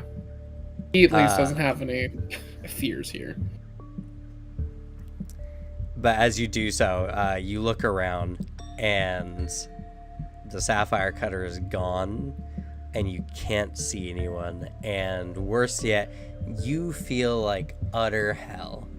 Your body is numb in many places. Each breath hurts. And you just feel immense pain throughout your entire body. The feeling of pain is also paired with an immense feeling of dread and very, very volatile sense of deja vu. As he's swinging his head around, trying to see if there's any trace of anybody, as he is trying not to panic. just kind of repeating like, not again, not again, not again, as he's just like looking around. As you're looking around, you don't really see much of anyone. Well, until you see a back floating in the water. Alright, that's somebody. And he's gonna like swim over there as quickly as possible. You swim over, and you find Shiari floating face down in the water. Immediately, just like tries to get her on her back. All right, you do so. Roll a medicine for me. Sure.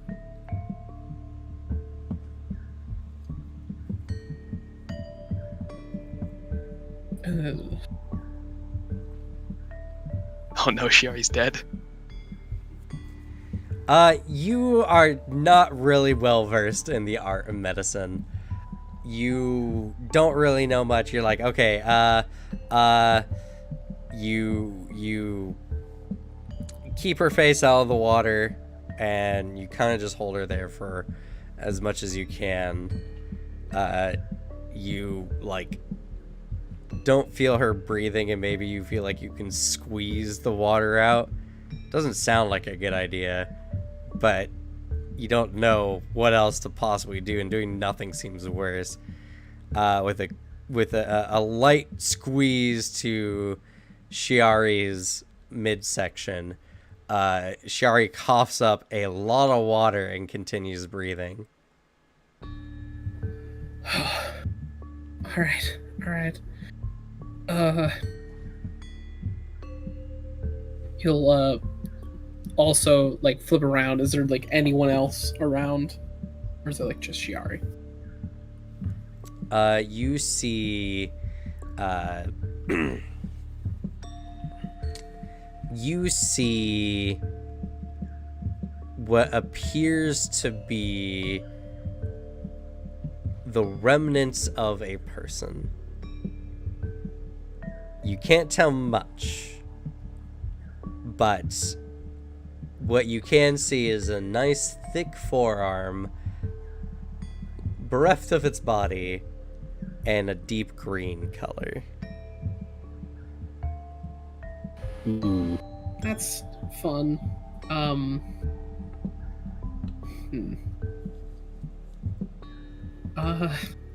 Then I assume the emerald cutter is like the remnants of it are nearby.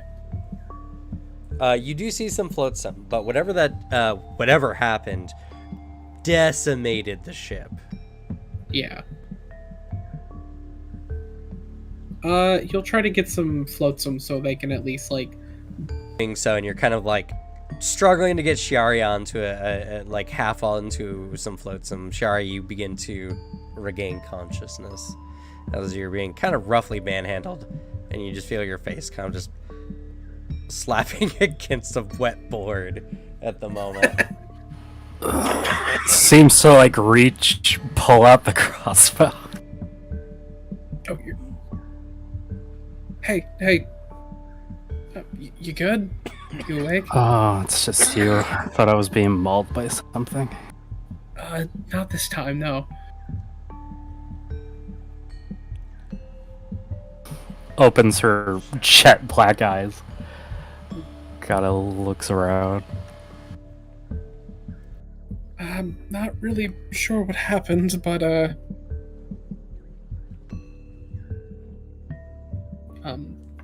ship's been destroyed. I don't know where anyone else is.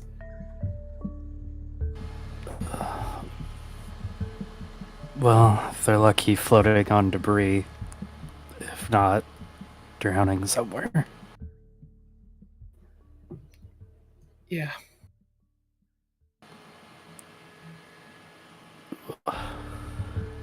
Begins like clinging onto the board for dear life, as Cher's not the strongest swimmer.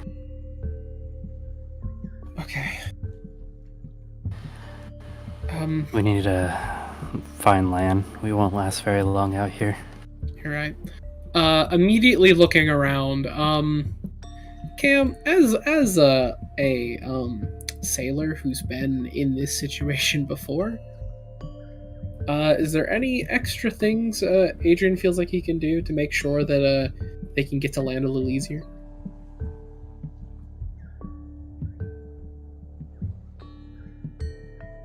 maybe put something like kind of rough Oh, together. we can't hear you, Cam.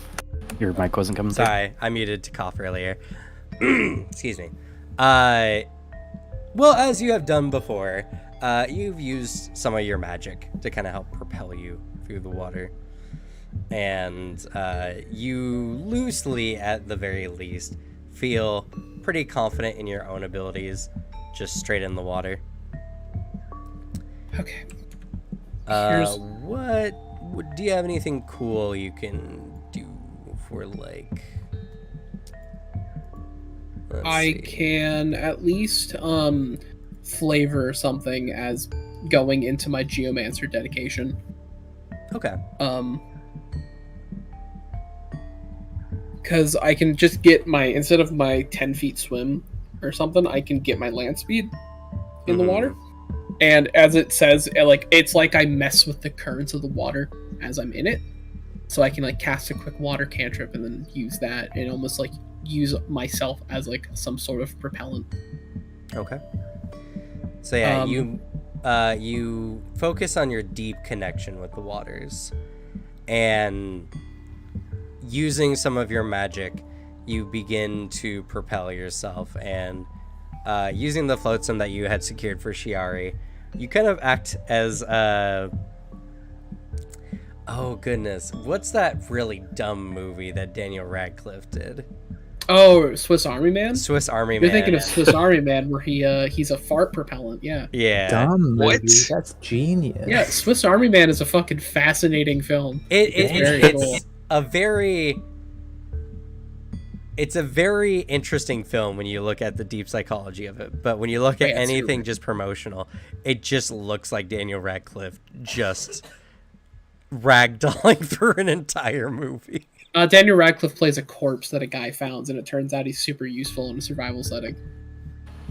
It's an interesting movie. Like it's like, don't knock it from the premise. It's real weird. I'm going to. But it's that, or you can Incredibles with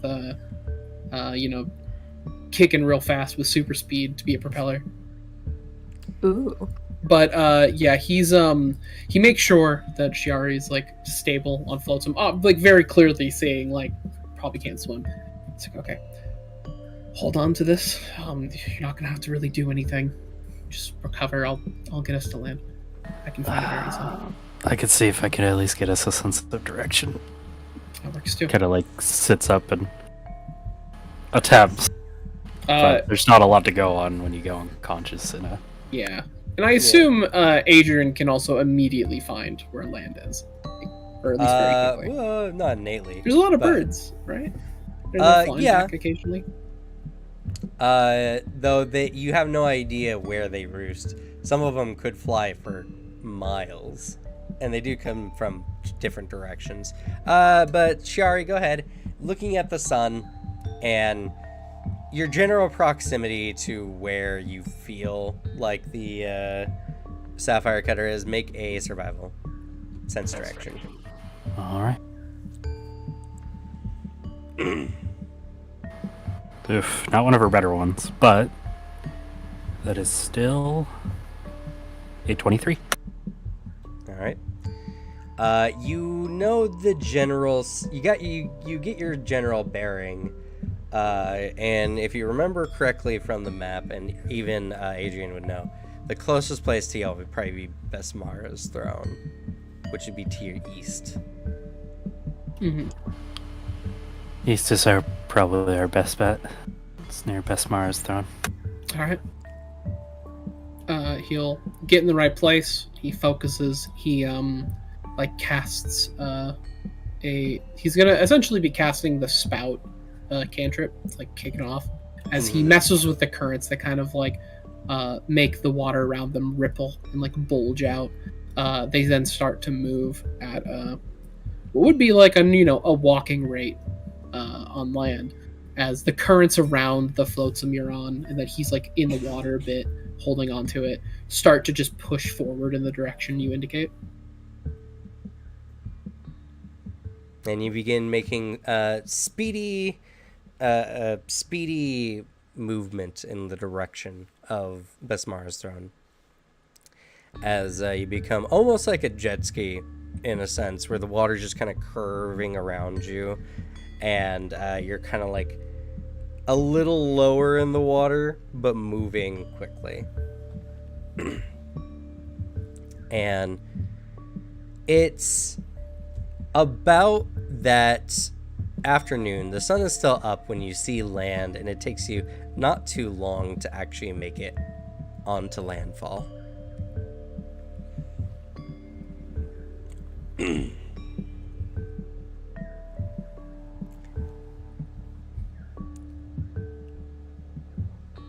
All right. As you step onto the beach, you see around a big sandy beach. Fortunately, you see a good number of trees and lots of tall grass and everything. And you know, if things got desperate, you could work something with this. Mm-hmm.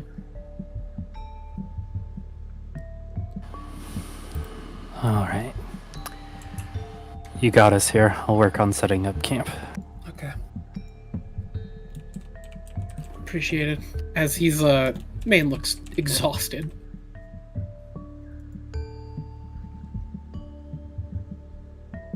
All right. So,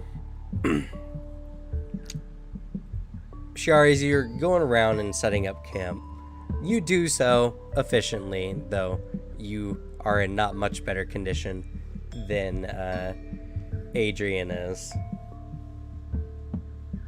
Regardless, you begin to set up some shelter and a campfire.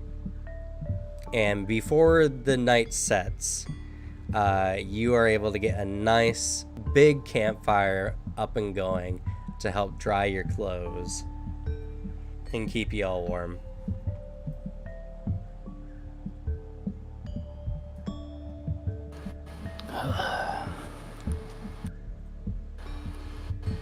Well, first couple hours are probably going to be the most crucial. We'll need to set up things for water, signaling any possible ship. Okay. I'll take your guidance on that one. I'm not really as well versed on surviving on land. Let's see. Bright side is we have the fire going at the very least.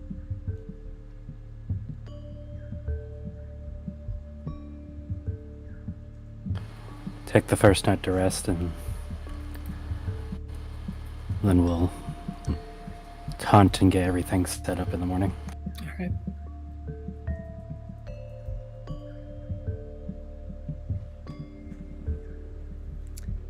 Sprite, Yeah. you awaken to a slight rhythmic bouncing as you begin to move, and you find yourself being cradled. You look up and you see Mommy. But this is Mommy.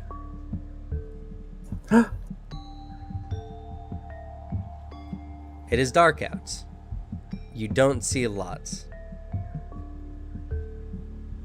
But you definitely can feel as Mommy is walking across the surface of the water.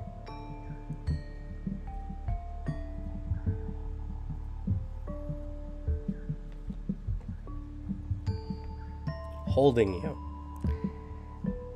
And you can see in her other pairs of arms, she is dragging two individuals with her, Kimbaba and Everett, who are currently unconscious.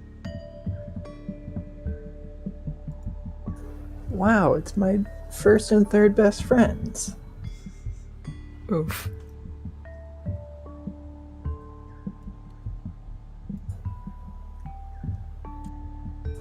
Is Mr. Piddles here? Mr. Piddles is not here at the moment. Oh no. I have faith in Mr. Piddles, though. I don't think anything could kill Mr. Piddles.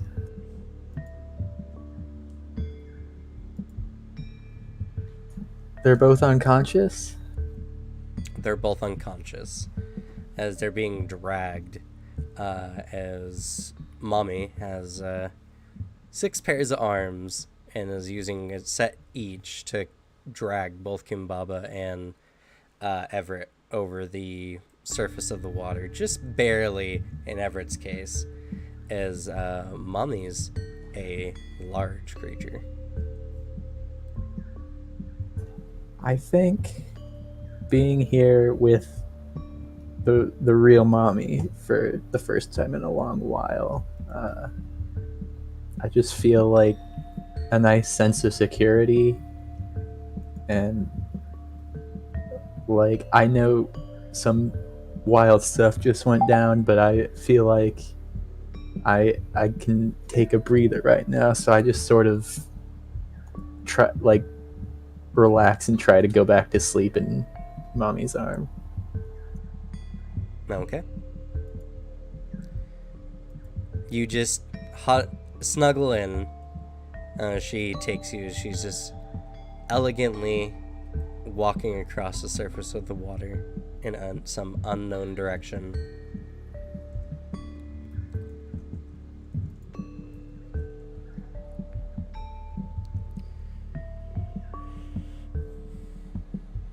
Adrian, you're out looking out over the water.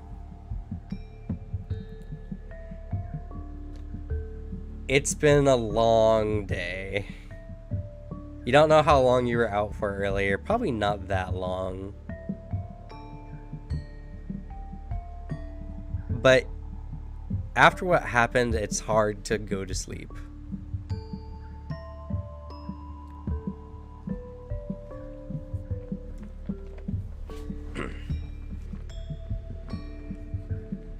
He's doing his best to at least try to think about the next steps they can take in the situation, not trying to ruminate on the event and the memories it brings up.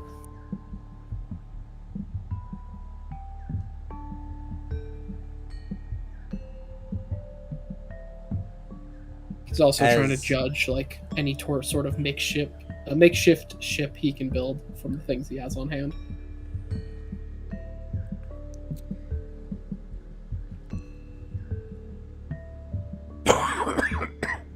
As you're kind of sitting there thinking about such, you slowly blink and are startled by the sound of rapid splashing and what sounds to be nearby struggles. So you open your eyes. The scene is cast in light blue as you had passed out without even thinking about it. And it is just before the sunrise. And you see 2 figures on the beach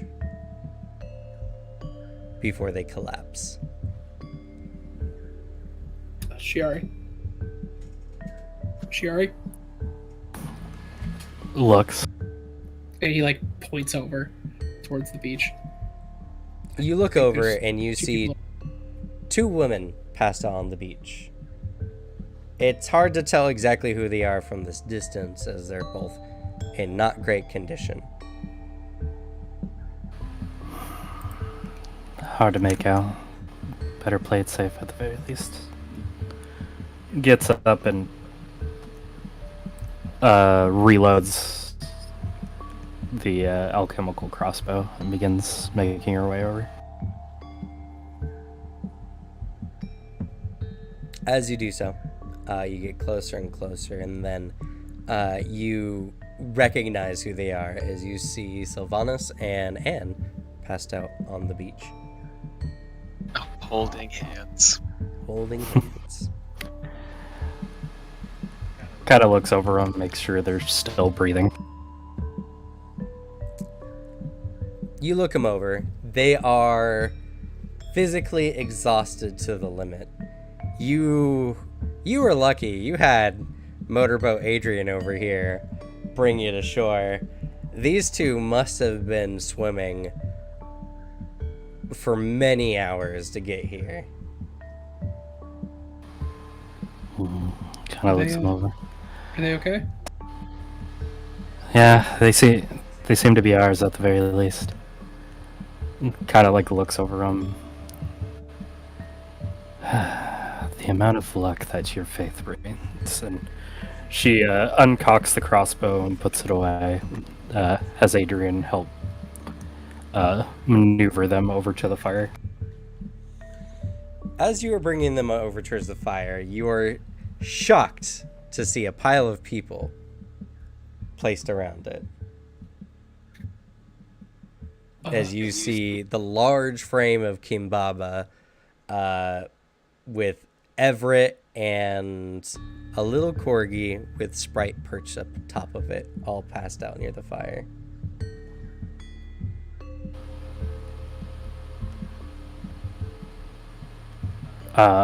Who is that?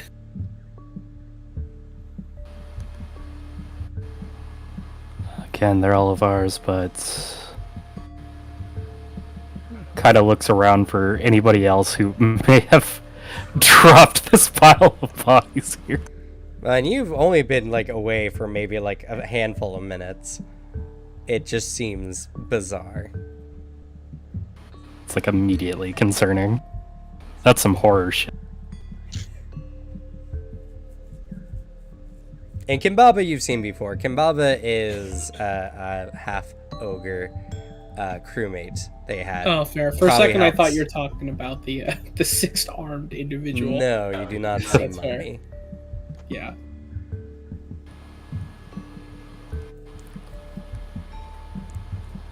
Curiouser and curiouser. Just looking across the beach, don't see hide or hair of the person who may have dropped him off, yeah? Nope. Or yes, I guess. You see no one.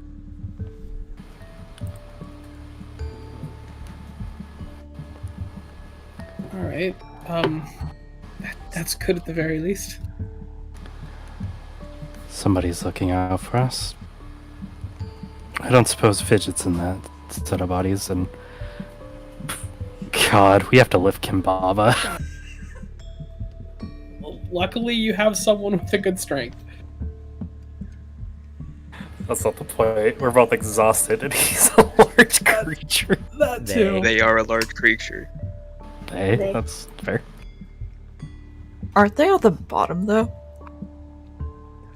No, That's you're fine. you're not all stacked on top of each other. You're all laid next to the fire. Oh, okay. Sorry. Lame. Also, if Fidget was on the bottom and then Kimbaba, I don't think anyone would know. Fidget might be dead at that point. Kimbaba stands up and there's just a Fidget-shaped hole in the ground.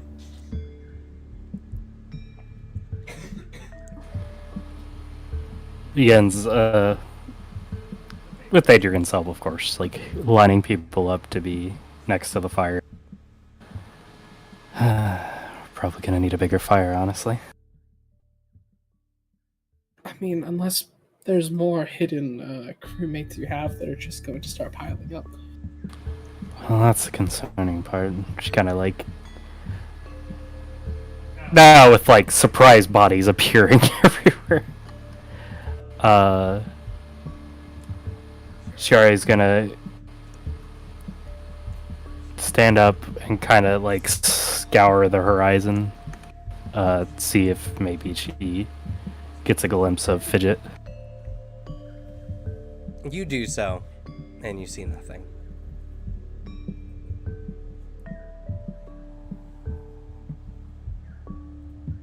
Hmm.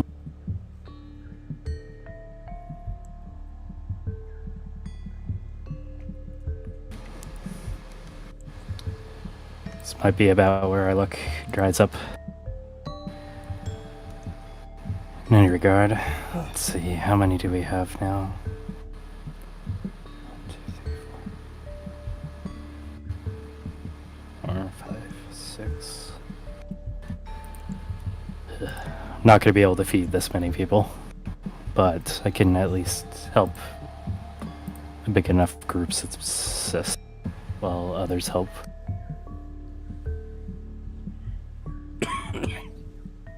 She has this handy little feat. Yeah, there's that, I guess. That is true.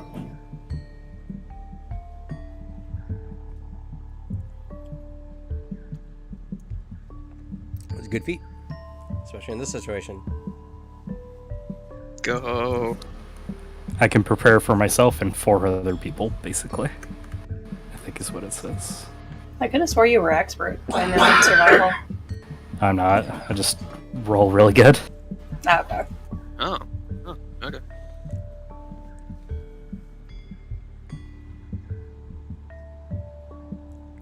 Might have to increase it at some point. Yeah, you can care for all of us with subsist.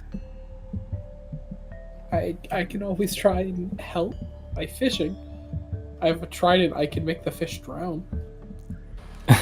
And then necrotic them. Yeah, add some nice zest to it.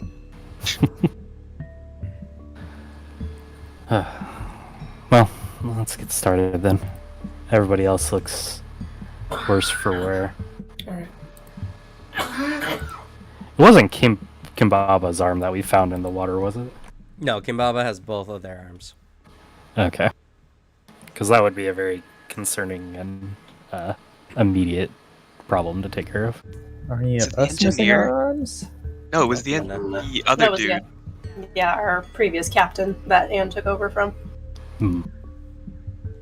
Oh He was fuck. still around? Yes. You think Probably was not there anymore. the ship while Peter was gone? Well, we don't have any use for him anymore, so Yeah, that's why Cam got rid of him. yeah. And yeah, Shiara's gonna try and use survival to subsist.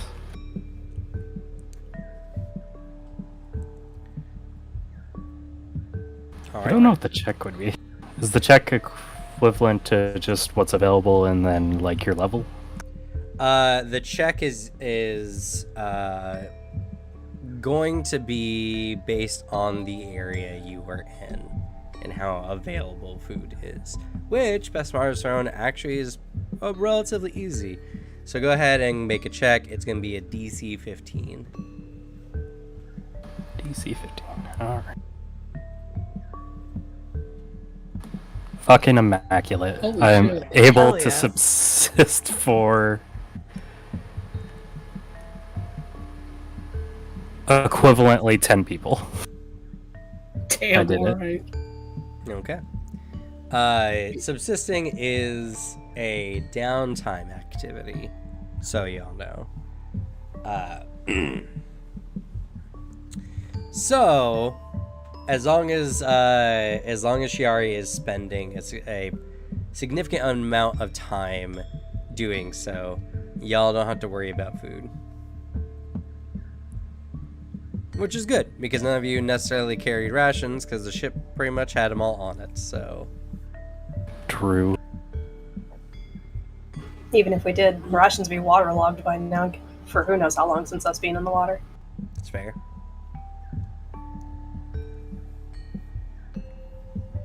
So, as time progresses,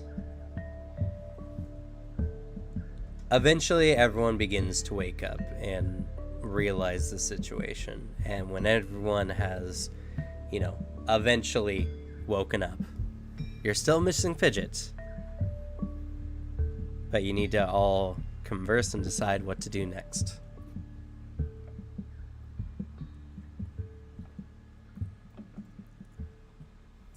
I point to Everett and Kimbaba and say, "Mommy saved you guys." I am very thankful for you, Mommy. Tell your mom I also said thank you. I really appreciate it. Okay, I will. Mr. Piddles saved himself. Because he's the strongest among us.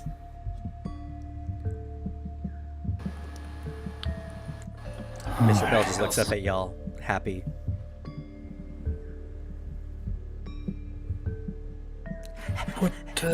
What supplies does everybody still have available to them? Because that will be very important to surviving on this island. Are we missing anything from our inventories? If you have any rations, they're no longer good. And anything that is like paper, like maps, or anything are also no longer good. They've been heavily waterlogged. Only things in tight containers managed to avoid getting overly damaged. Good news What about is bags of holding? The bags of holding become flushed with water as well in their interdimensional space, unfortunately. good news. You have a is tent. When I was making my inventory, I decided that Sprite was too stupid to buy anything useful, so I don't have anything to be ruined.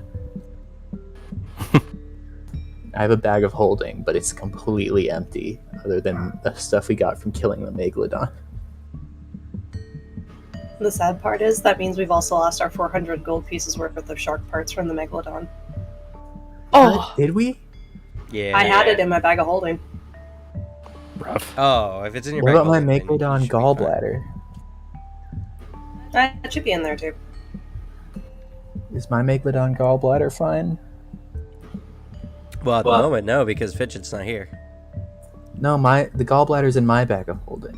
Oh, if it's in yours? So I specifically asked for the gallbladder. I mean, it's been a while since you guys fought the Megalodon in the first place. It's just rotting. I eat the gallbladder right now. Okay, make I for believe it, I guess. it's. Oh, you put it in your pack, didn't you? Never mind then. So you're gonna eat a rotting, Yes, I don't. And I don't want it to get any worse. soaked in salt water gallbladder. When you pull this out, you're not gonna have any second thoughts about it. No, maybe I'll get some like mystical benefits from this. Like I'll get the strength of the Megalodon. After your first few bites, you vomit and are sick in 3. Oh my god. I don't Food regret poisoning it. ain't no joke. I don't regret it at all.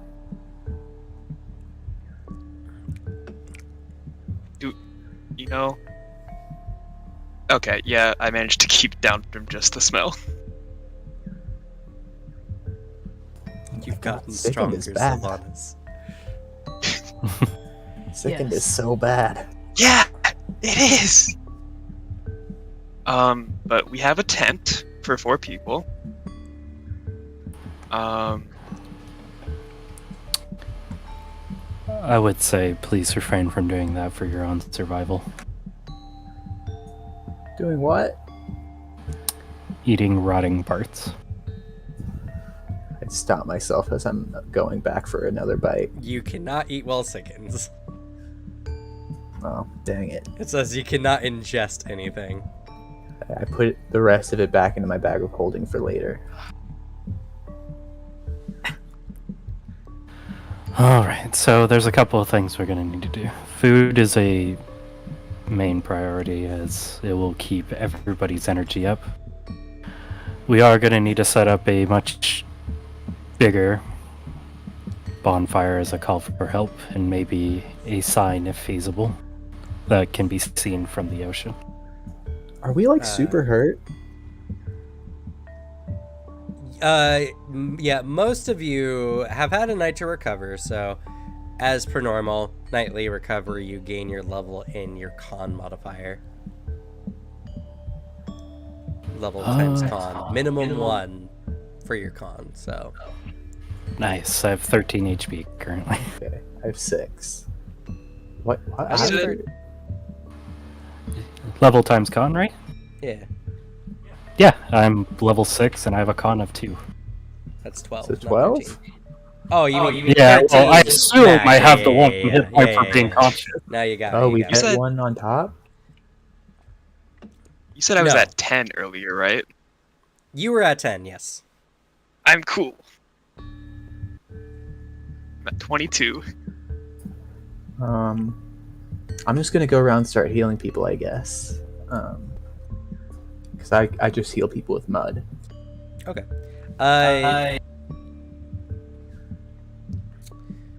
We will get to that. Don't worry about rolling the numbers for now. Okay. But as you mentioned this, Shiari, Anne kind of steps up and she's like, that's not going to be helpful. No ships come through this area.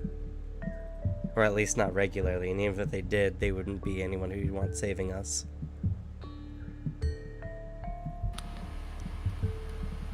That's fair. I was thinking more for the... Oh, God.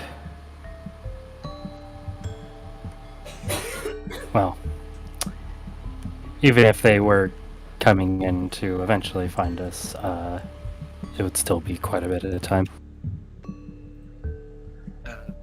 Sylvanas takes out, or begins taking out from her bag of holding, like the rope, torches, flint and steel, and everything. Just begins laying it out to dry.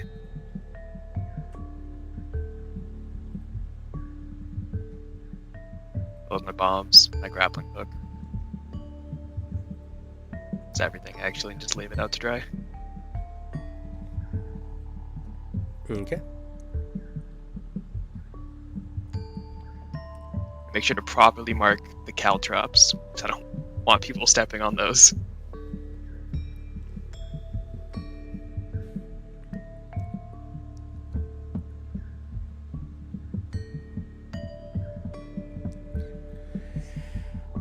So, you are all left to survive and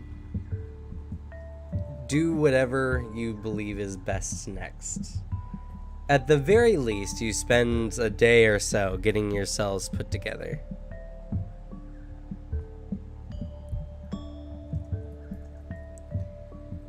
After that, what do you all do? Give Shiari her sword cane back, and request my knife back from Everett. Oh, I thought I gave it back. You did, but when Shiari gave me her sword cane, I gave it back to you to borrow. Oh. Okay. Everett will definitely give it back. Yeah, just check your inventories, make sure everything is copacetic. How long does it take for a second to go down? Until you vomit successfully. I assume I vomited after a day. Well, and it goes down by 1, but the hard part about it is you have to make a fort save based on the initial DC minus your sicken value. Sprite dies of starvation. Needless to say, Sprite suffers pretty significantly for a day or so. As you are spewing out both ends.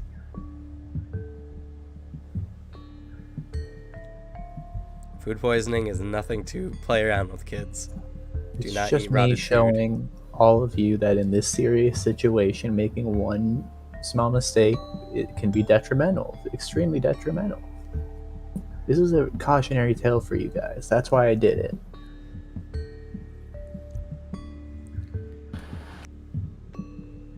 I've Another learned a lot here. Another thing, well, if feasible, could need to locate Fidget. But I think overall we've been extremely lucky so far. So we'll have to prepare for the worst. That luck continues. It might just show up here. That's true. At least Fidget can't drown. So as long as Fidget survived the first thing, She'll just be in the water somewhere, probably. Then in that case, ships might not come by, but Fidget at the very least might see smoke. If we can make some sort of signal. Yeah, and she's a strong swimmer, so hopefully she's still alive.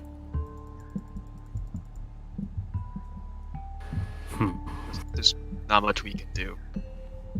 We don't know where we are. We don't have a boat.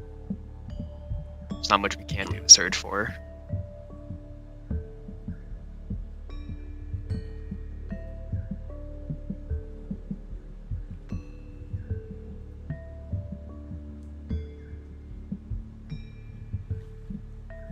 Just gotta pray that she shows up. Well, I think everyone still needs healing, right? So I'll just go around and do that. I don't think I could get everyone up in just one go around in 2 nights sleep. Well, like I said, don't worry about the minimal healing, and unless you guys are deciding to go out on a venture, you're eventually just gonna heal up. I also have healing potions, so if anyone needs any. Save those for an emergency. Okay. We don't know what we're gonna run into. How big is this, like, island or whatever that we're on? It's hard to tell. You know, it's hard to see through the forest, through the trees. You know, Should we go you're explore standing on this a place? beach. It is something that we should look into. There have been tales of those who have died just, well, over the hill from civilization. Yeah. Plus, we need to secure water as well.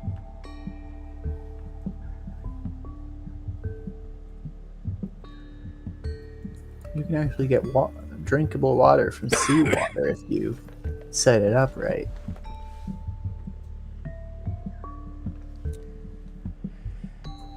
Shiari, is that true? Yeah, it is. That's Shiari. I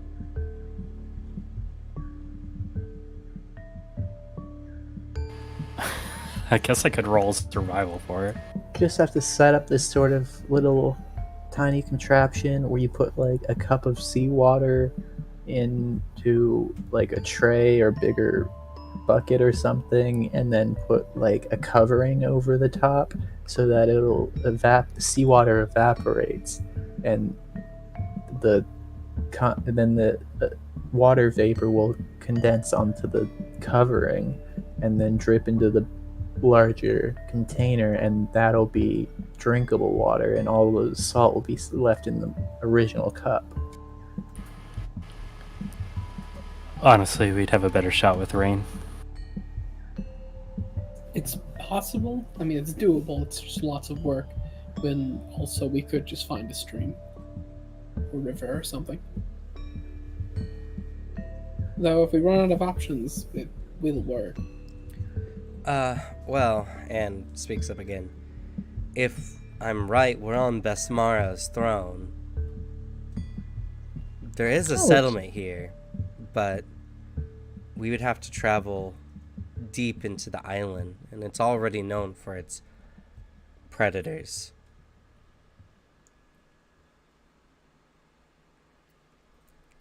Isn't this the place with a bunch of pirates on it? Some, mostly Besmara's followers, though.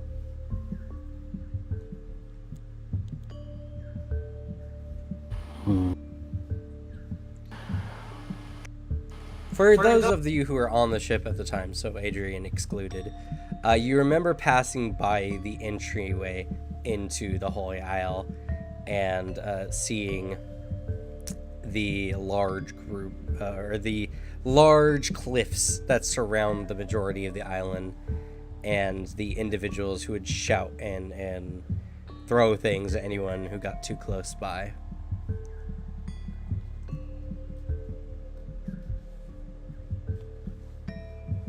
You also remember that if you had taken the southeast inlet, which is this side, yeah, that your encounter table was higher because of the number of predators that line the misty cliffs that surround Besmara's throne. It's highly likely that if you travel too far inland, you might encounter something dangerous.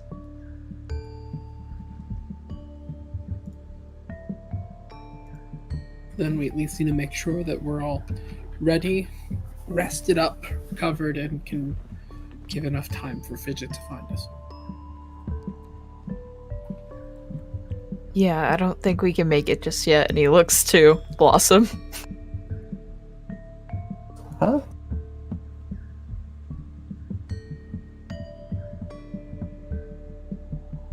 Blossom, you don't look too good right now. I don't think you can make it, and I don't think we can't make it in general. So I'm we fine. gotta prepare. No. I think I'm fine.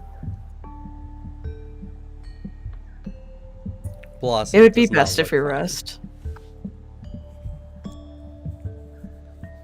But if you do want to at least take a look at your immediate surroundings, you're all free to do so. Yeah. Should. Got nothing else to do. Like my exploration action is stuck on finding food for everybody, so I'll have to stick with that. Adrian will help out how he can. He can at least fish. Subsist includes finding water as well, right? Yep. Oh, okay. But also, Adrian will spend time near the water because helping gather food and also keep an eye out for any more people, mainly Fidget. Okay. Separate. Go ahead. Oh, I interrupted you. No. Go ahead. I need to know what you're gonna do anyway. I was gonna follow Sylvanas. I was To gonna. Oh, you go. No, you finish your thing. No, you go. You go. Nope. You're gonna say We're- nope. You were finishing your thing. Say it. I was just basically gonna say I'm gonna do what you're gonna do. So Well, food and water are covered thanks to Shiari. Yep. So, I was gonna set up camp and build any additional shelters we would need because it only is a 4-person tent. Okay. All right. Well, you all spend some time to do so. The tent is adequate enough, even if y'all just take turns using it. Kimbaba makes it a little hard, but you can look around, and the island is full of all kinds of nice fibrous trees. You find a variety of like palm style trees. You find thick grasses, and honestly, with enough elbow grease, there's not a lot of things you couldn't make on this island. Might be rough without the proper tools, but you can do so. As far as the water situation is concerned, Besmara's throne is very consistently covered in mist, at least around its cliffs. This causes enough residue on nearby plants. And not far from your position, you're all somewhere around this beach underneath the Besmara's throne name here. And just a little bit further inland is a lake that is constantly being fed by some of the hidden like peaks and mountains in this thick jungle to y'all's east.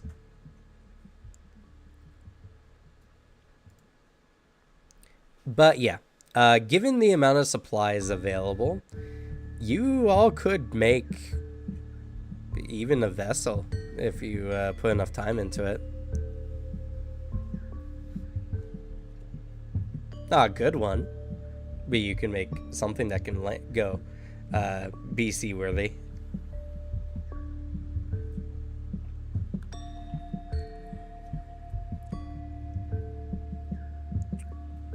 But we'll say, for all intents and purposes, it takes you a handful of days.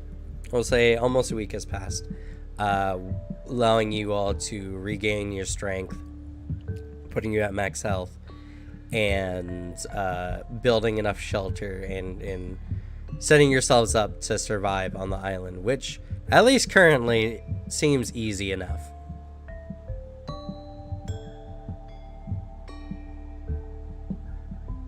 And yeah, there's still no sign of Fidget.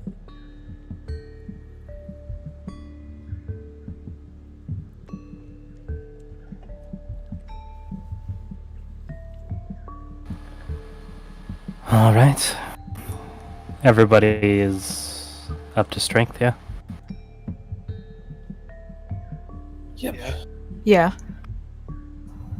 I'm full of energy and I vomit. You still sickened? I don't know. No, you're not sickened after about 5 days. Okay, I vomit recreationally then. I see. All praise Dagon.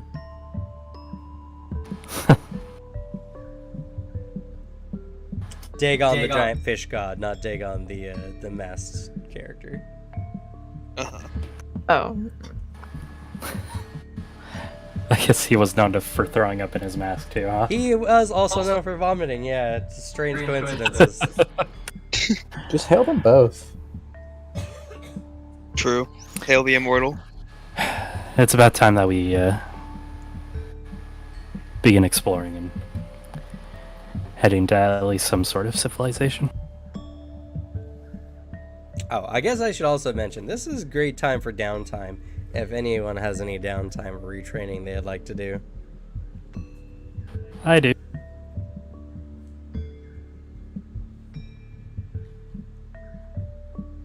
We had about a week, yeah. You can make it a week if you want to wait that long. Right now, you're all surviving. So, honestly, the only motivators to leave now is just to actually get away from this place. So, depending on how many weeks you need.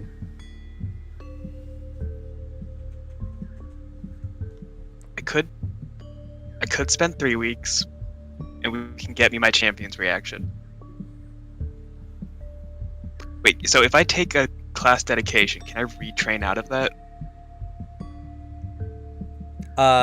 Yeah, but anything that requires that dedication becomes voided. I have nothing that requires that at the moment. So it would be like retrain champion's dedication out for a random 6 level feat, retrain unbalancing finisher for champion dedication, and then retrain the 6 level feat for the champion reaction one.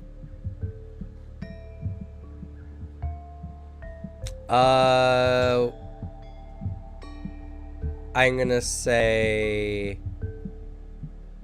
no, because you were probably even further from actually being able to beat champion at level 4 than you were at level 6. Technically, you're still not even technically supposed to be able to be a champion. That's fair. But that would be before your level 5 stat boosts. So I would say that would make you not eligible at that time. That's right. Wait, no, I started out with a 14 charisma. And oh, no, how because much of strength. Yeah. Yeah, that's right. Never mind.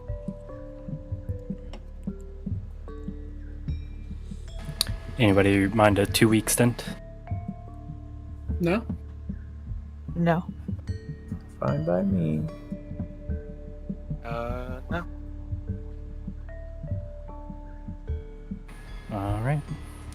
We'll get into retrain Crossbow Ace into Monster Warden. And assisting shot into quick shot. I think I'm gonna retrain.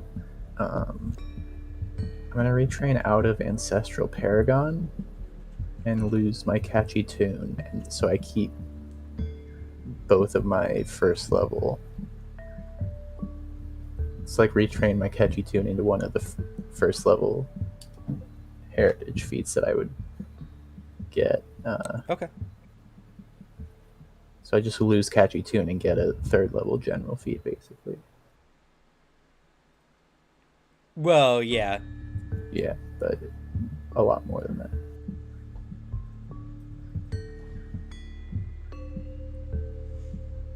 As long as you were able to get it at the time that you got the thing.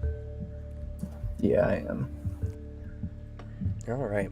Well, Anne is, if you're all taking some time to retrain and just survive and wait out for Fidget, Anne's gonna start, like, trying to lash together a ship.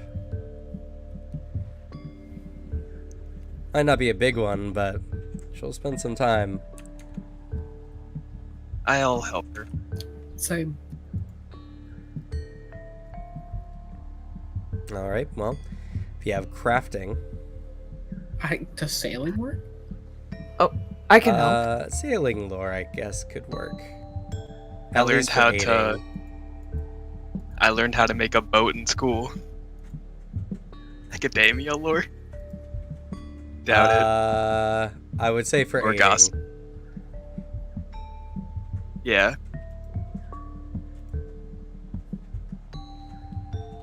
Get wrecked, Alex. Yeah, well, I have the practical knowledge. You have the book knowledge. And the book seems to be better. Oh. In practice.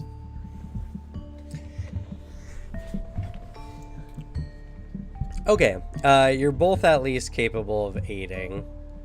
And at the very least, Anne seems capable of making boats. So Anne will make a crafting check. It's a 20. And let's see here. What is the level of a boat? Vehicles.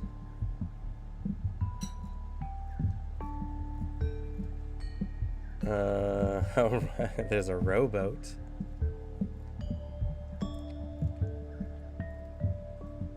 Adapted paddle boat.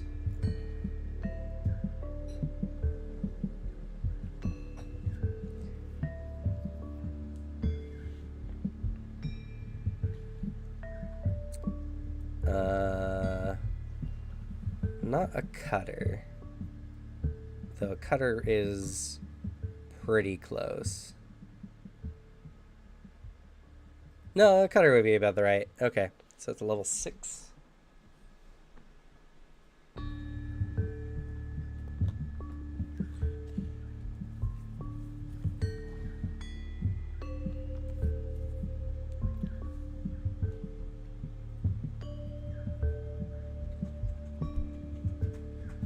Well, for a shoddy one, I'll drop the level down, which means you guys make it on the dot.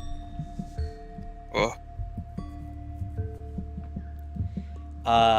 But it's gonna be a lot of time. As let's see here.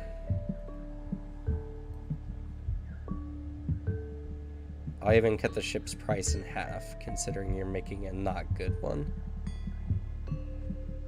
It's still a lot of gold, though, worth of time. Skills, crafting. You made it on the dot. All right. Oof.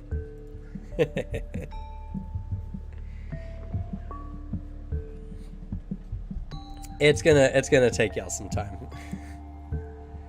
After 2 weeks, you got maybe like a third of the vessel done.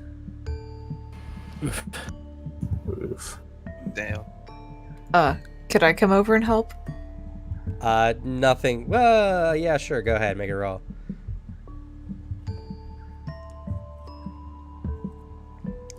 Nope. How's the vessel coming along, guys?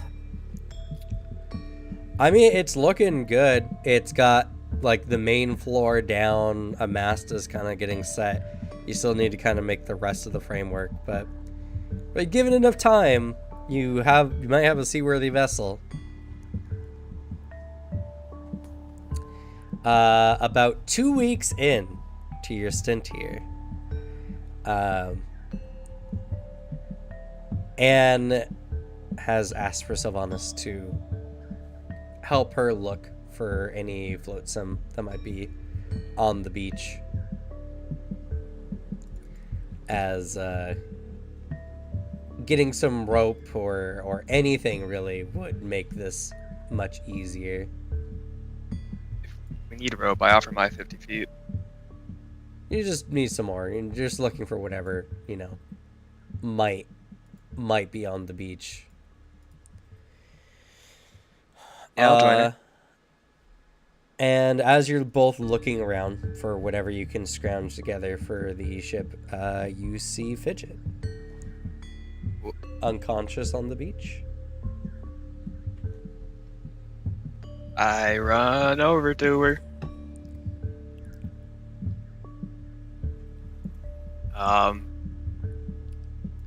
Just shake her a bit. Fidget. Are you okay? Are you alive?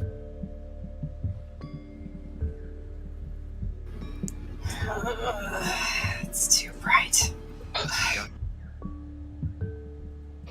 You're gonna be okay. Can you walk? Give me a little bit. I can probably drag myself where I need to go. How far away are we from camp? You're not too far off. Maybe like 100 feet. Just, Adrian! Shouting. He's gonna run over. I need you carry Fidget to the tent. I can walk on my own. I just need a few minutes. You said you could drag yourself. That's not walking. I swam all the way here. Give me a break. That's why I'm having him carry you to shelter. And I am a full-grown woman, and I can take myself over there. He's just standing there awkwardly behind this, like... You look like a pretty small-grown woman to me. Can't help height. That's just genetics. Whatever that As I thing come is. up to your I'll always shins. mention Well, I mean, you'll get final say on carrying, but if you at least need support, I can help you with that. I'll accept that. He'll at least, like, offer a hand, then. Double checking my pockets. You said I felt something in my hand. Is that the still? Do I still have the mother of pearl, or is it gone? It was your pearl, not the big mother of pearl. That was my pearl. Okay, Yeah. but the other one's gone. Though, so I can. The other one's gone. All right. Well, trip artifact.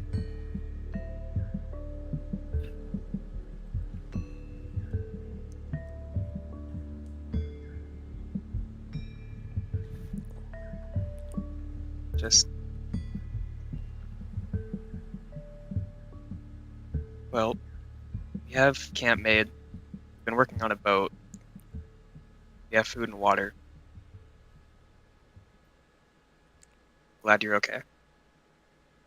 Oh yeah, just as a precaution, I reach into my bag of holding to double check something. Since you did say everything's waterlogged, but I'm never sure anymore. It's fair. How is our notice of invitation to the House of Fire and the House of Perfection looking? Uh-oh. Fortunately, it's like a thick piece of paper that's wax sealed, and the paper is like coated in wax almost. It's like treated leather more than it is actual paper. It's a fancy invitation. No smudged wording on it or anything? Some of the wording is a little smudgy, yeah. The seal on it is still fine though, because it's made of wax. Alright. Well, give me a second, and she takes off her bag of holding and turns it inside out, so everything falls out. In a world where this isn't fantastical, it's nothing new, but for people outside of it, it's just a weird sight of just takes a little backpack, shoves it inside out, and then it just gushes all of its materials out in front of it in like a cone. Oh, that also means our mosquito repellent incense is gone. Oh God. Fortunately, like I said, you're not quite that far south yet. No, but it's still useful to have True. when it's not waterlogged. Yeah. We could get some once we get back to civilization. Yeah, it wasn't that expensive. After dumping everything out, picks up everything, and then just hobbles her way over to camp. Adrian will help you so you don't fall over or something.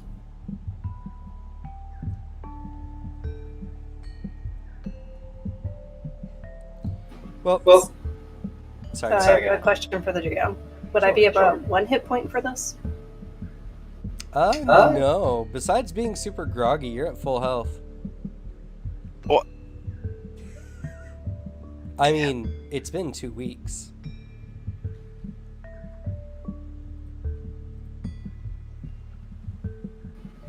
Still worth asking.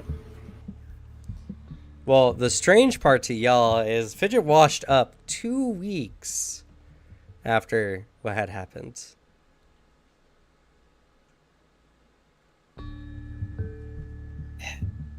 So either she's been floating at sea for 2 weeks, unaccosted, or she swam here from a different island. Hey, did you come from a different island? No. I don't remember much. I was in the water when I woke up. Yeah, it's Something moved past me and created this huge current, and that's what woke me up. It's Here. been 2 weeks, Fidget. Let me check you over. Make sure Ah. everything is good. Where did you come from, Shiari? I can also do that. Tend to stick in camp. I don't. You were here. I didn't see you approach. Shari I mean, was you just said sort of it's- standing right over your shoulder this whole time.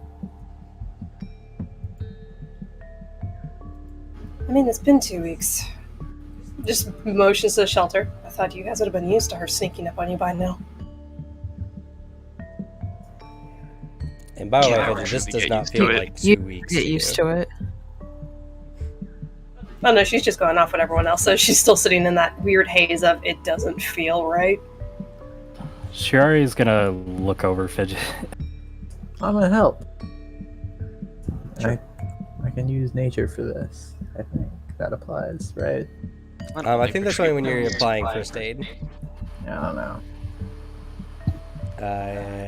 Yeah, it's tree wounds.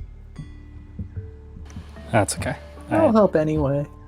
You need to be trained in medicine, no, you only need to be trained in nature. Weird, but I am trained in medicine as well.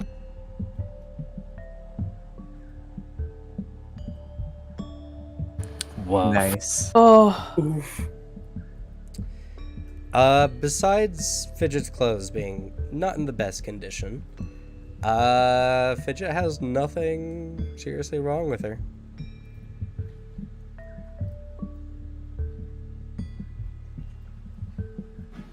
If anything, it just seems unusual to you, Shiari. Almost suspicious.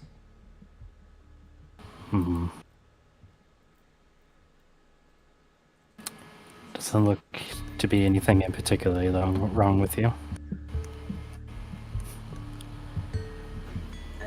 Can Fidget do a self-check on herself, just making sure there's no Sure. strained muscles or anything?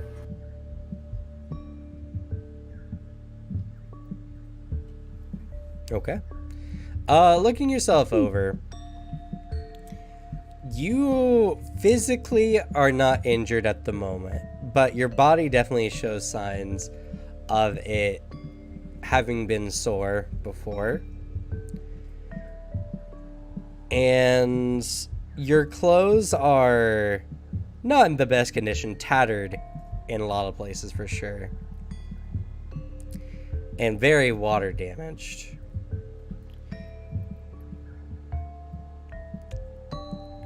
Which would make sense if you have been in the water for 2 weeks. But it seems strange.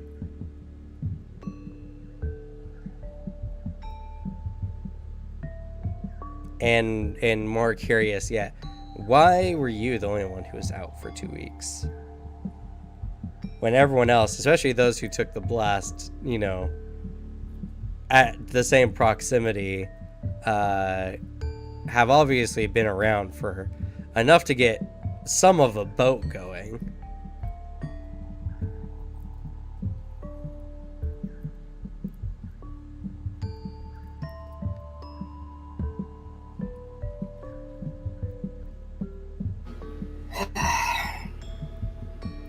Whatever the case is, I'll figure out what day it is eventually. But I definitely should rest. Probably a bit longer. Don't want to blow out any muscles. Probably a good idea.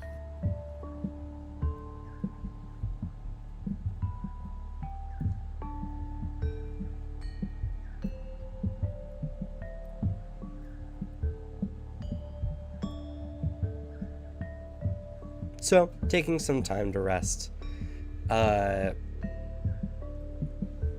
Eventually the time comes where y'all need to decide what you're actually gonna do now, whether you're gonna wait for this boat that's along the path. It's still, you know, a lot of work ahead. Or whether you want to try venturing inland.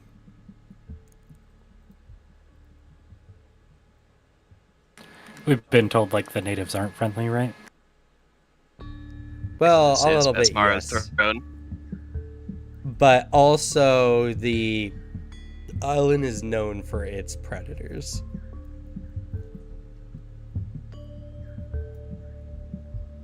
This isn't confirmed Vesmara's throne. It would be the only place that'd make sense. Now we're just psyching ourselves out. We're somehow beneath Fort Ben Ben. Oh no. No, yeah, you're actually at Hell's Gate. Yo, I wanted to go in there. You're at Cannibal Island. Or Isles.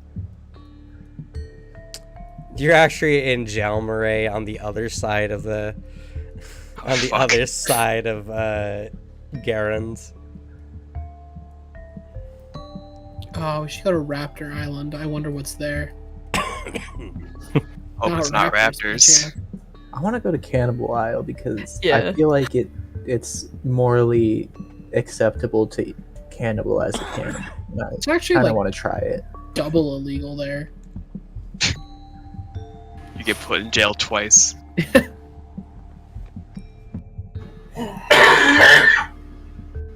Can Fidget pray to Yilamancha for some guidance? She feels like she's been relying a bit too much on Lisa Nessa right now.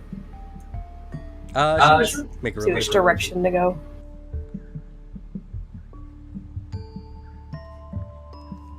Hey yo, homegirl, I need revenge on the bitch that did this to us. You got any guidance? Damn. Aw. Alright, so Fidget, as you pray, clasping your hands and focusing,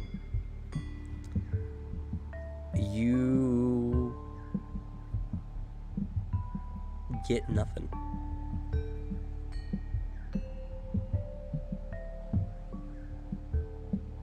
You hear the cry of a seagull not far off, though. You feel like you're the one just watching, but has no guidance for you. Sylvanas, if you pray to Callistra and you focus on getting revenge on whoever did this to you, you feel that sense of vengeance begin to grow in your chest.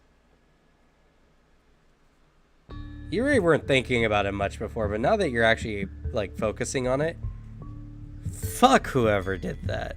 Like, seriously, fuck them. True, man. Fuck that hoe. Hate her. Hate them.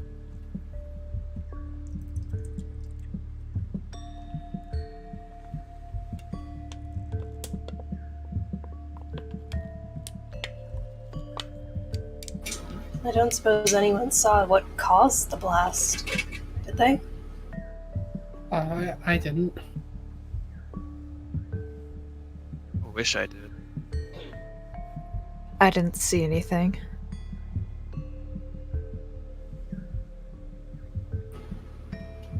Hmm. Savannah's face suddenly just got madder. Like, she was, like, neutral. She just looks like her resting face is just angry. I point at Sylvanas and just to the rest of the group. I'm like, what's up with that?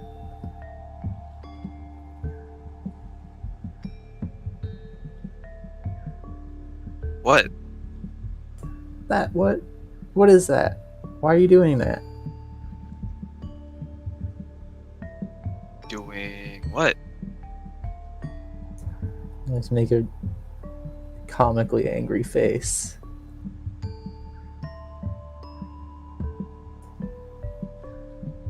Your face is all scrunched up. Looking around to everyone else. Was I doing that? You did look pissed off. You look annoyed, yeah. No. Yeah. I'm Just gonna call you Scrunchy now. Now isn't the best time to call her that. Look at the face. Just her face relaxes. Just angry that this happened to us. Why? Seems like a fun adventure.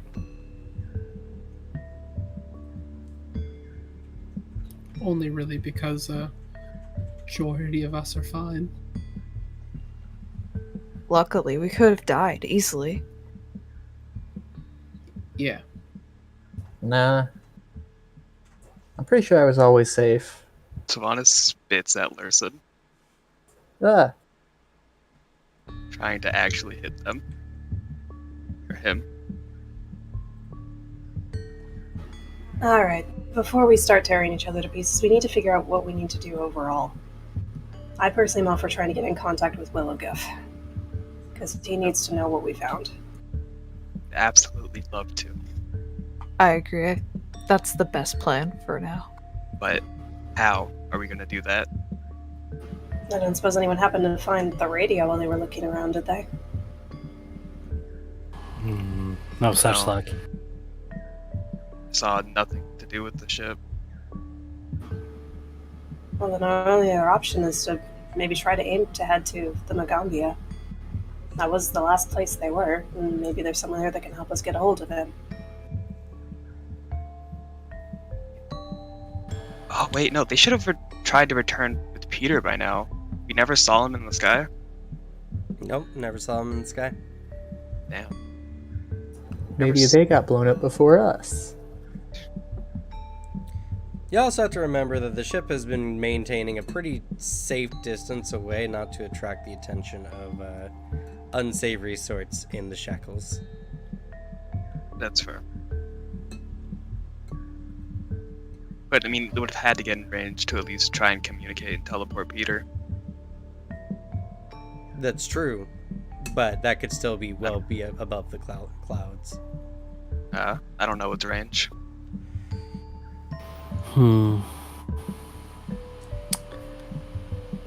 Well, if we don't want to search for the individuals who live here, getting a ship that can at least take us to port, and then, well, getting a ship that can survive to where they are keeping their distance is probably our best way to go. True, but we have no way of identifying ourselves if we try to go looking for Willigift directly. The Sapphire Cutter was their way to identify us.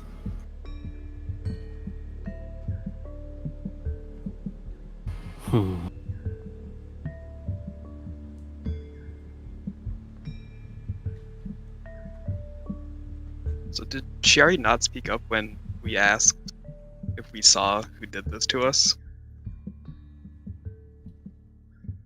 Oh, I might have been reading something at the time. I knew it. I was like, I don't know if Dev was keeping quiet or just too preoccupied to listen. It was the latter. Oh, to answer that question, there was a Strix individual with darkness pouring out of their eyes. But that was the brief moment before everything went black. Kilo was a Strix, right? Or is... Correct. The districts also had horns. Oh yes, they also seem to have horns similar to a devil or fiendish creature. Well, Religion check based off the vague description? Sure. yo, let's... Gossip lore. God damn it.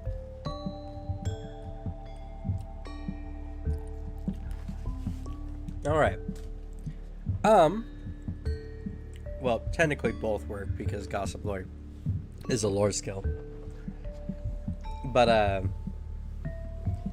you heard of tieflings of many varieties. Granted, it could have been many other things. In a Strix individual given horns by some demonic force. Or it could have just looked like a Strix. Unfortunately, there's really not a lot in the way of knowing for sure. But beings having bloodlines tied to demonic or devilish forces, or daemonic, I suppose, are not the most uncommon.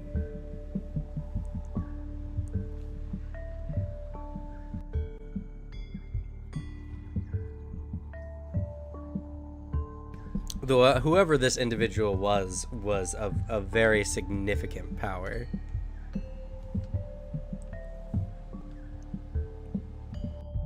And I hope it's not Kilo. Me neither.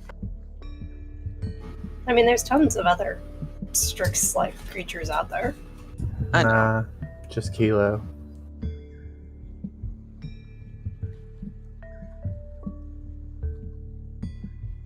Not saying it's likely, I'm just saying I don't want it to be.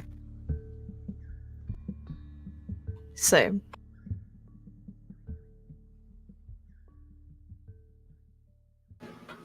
Okay then, so our goal is to somehow get a boat that can take us to a better point where we can try and reach the Magambia.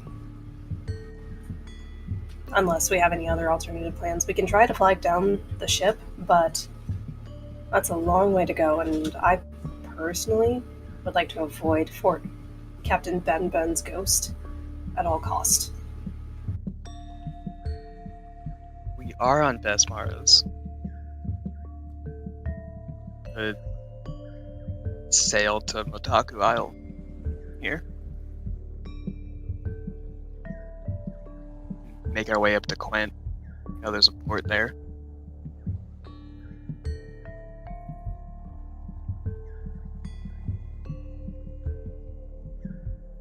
Well, you all know, especially those who have, high sea lore, sailing lore.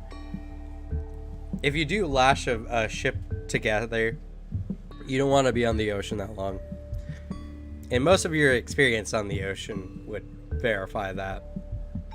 There's a lot of creatures in the sea who are more than happy to rip a ship apart to get to its juicy, meaty crew. True. I was thinking sail to Motaku and then walk to Quint. That would probably be one of your best bets at this current point.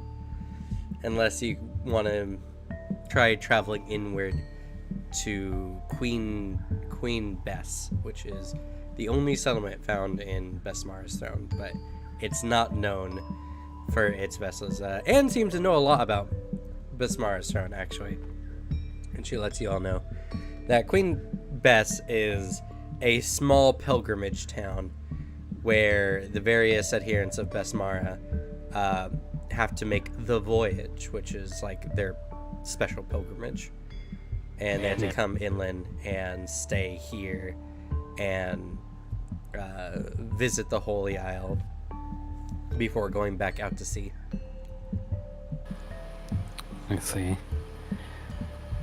What about Lily White? Lily White. It's the closest dot that I can see if we were to sail to Otaku. Or Yeah. Boxbridge, Yeah. without having to go through that one channel. That's fair. Oh, it's one word. It's also Sight Refuge, but Let's see here. Adrian, you would know. Lily White is a small pirate town. It's home to a large number of worshippers of Caden Callian. It is the smallest of Motaku settlements and was founded in 4682 AR, which was about at this point 40 years ago, by two pirates, Delmona Beery and Shaggard Halleck. Alongside the foundation of the town, the pair funded the construction of a grand stone temple to the drunken hero.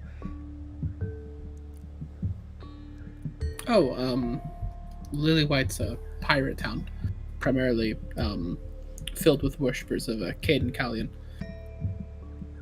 Nice place. So you would recommend going there as a possible place for supplies before trying to cross to Quint? Do I believe that's the case?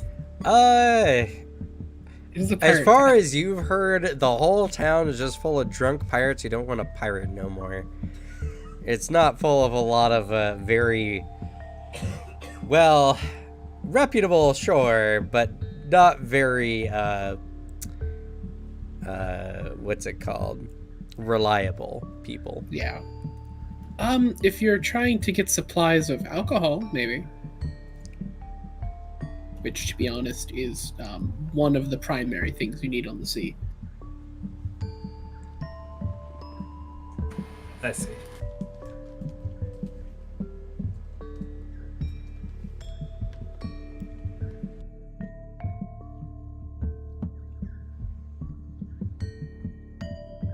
At the very least, they have food.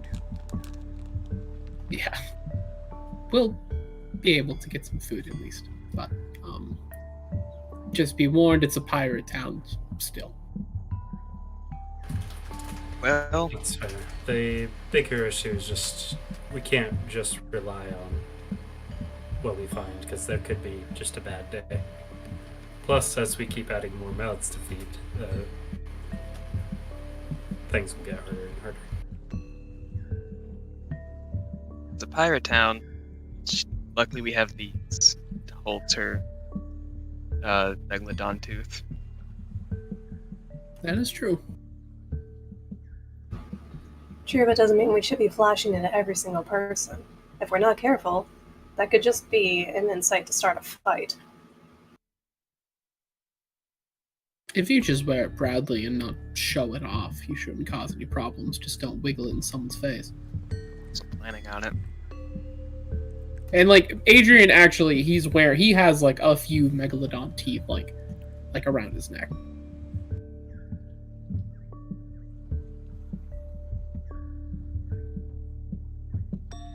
But that is something to take into account. Just don't brag about it. Looking towards the sprite. Huh? He just looks away. I think Sprite has one, but isn't wearing it because of how big it would be compared to his body. What do I have? It's the Megalodon tooth necklace. Oh yeah, I have 3 of those. I pull them out, and they're It's about body size, I think, for me. I start chewing on one because that's what I've set as a precedent for what I do with these. Every day I curse Buddha and his laziness. Oh yeah, I should probably chuck these as well. And she goes and buries the 400 gold pieces worth of rotting shark pieces that she has. What? Why? That's a good meal right there. No, it's not. Don't give it to him. Don't. I'll eat it. No, you. You don't need this. We'll do something better. Fine, I pull out the rest of my gallbladder. Can I take it? Can I from them? slap it? Sure, this will be against. Make a your choice of Dex check or unarmed attack against the sprite's reflex DC. Wait. Cam, one of my tenets is demand and fight for others' freedom to make their own decisions. Would this count? No, this is not significant Okay. enough for you to matter. Dang it. Okay. Your tenets are only about like things that actually matter to individuals. Your god This seems- says you have to protect my right to eat this rotting shark gallbladder. I think this does matter to Lurson. No, it doesn't. This is not like a person's lifestyle or whatever. I'm gonna pick unarmed attack. Okay.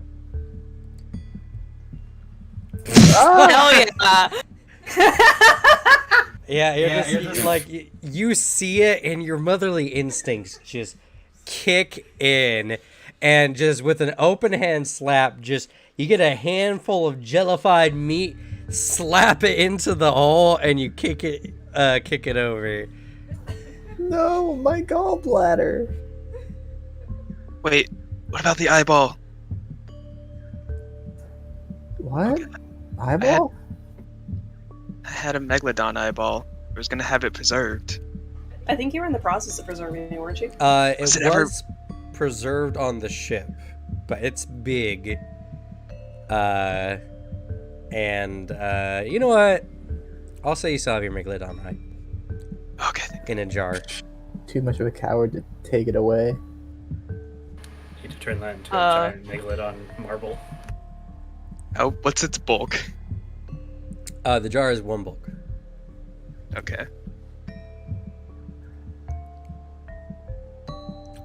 What's up? Alicia? Oh, did I say something? I thought you said I earlier. think it was a comment about. I think you said a comment about the eyeball. Oh, I didn't.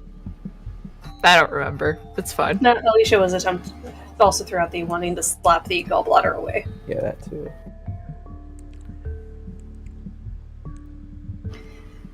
Well, now that that's taken care of, she just brushes off her hands from all the dirt. Oh yeah, I forgot I had this. She just pulls out a shovel from one of her bags.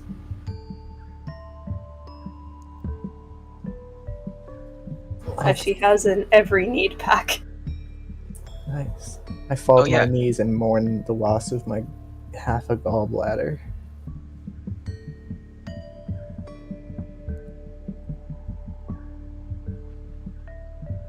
Oh yeah, that's gonna be very handy on your trip.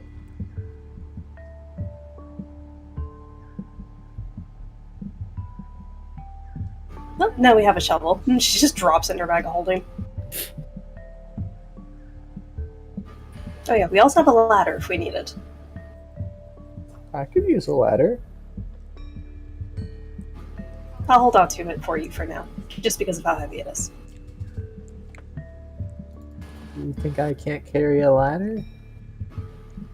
Pulls out the folded ladder and hands it to Sprite. I lift it above my head. How much bulk is it? Let's see, it is 3 bulk. I'm encumbered. No. I have a maximum of 4 bulk before I become encumbered. I struggle, but I do it. I lift it over my head. I'm shaking so much. Also, Anne, Yeah. I've managed to get most of the water out of this. This might prove useful in your endeavor. Is gonna hand over the crafter's eyepiece. Oh, I don't think that's quite necessary. We've already made a lot of progress on it. She seems proud. And, I mean, this looks expensive. It's just a loan to help make sure everything stays ship shape, so to speak. It's Oh, it's not okay. like we're gonna be splitting up. I mean, she's already made Well. the check for it, so. That's true. That's fair. And we don't want it to be like Adrian's boat. That boat was seaworthy enough. By He would whatever be magic you are using, I'm sure Anne seems insulted that her ship is being compared to yours.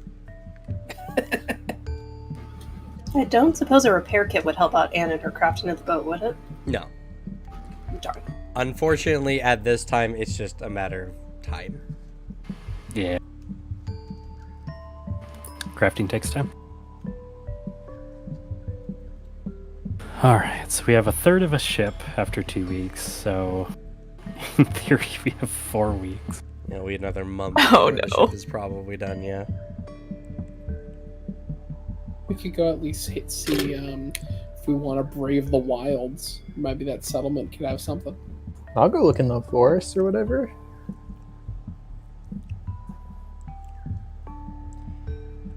Well, Queen Bess will definitely not have any ships for y'all, unfortunately. It's a pilgrim's town. Yeah. Lily White probably won't have any either. If we're able to make it through, we could probably follow the coastline. The only hard part is where the peaks are. Well, I have a climbing kit.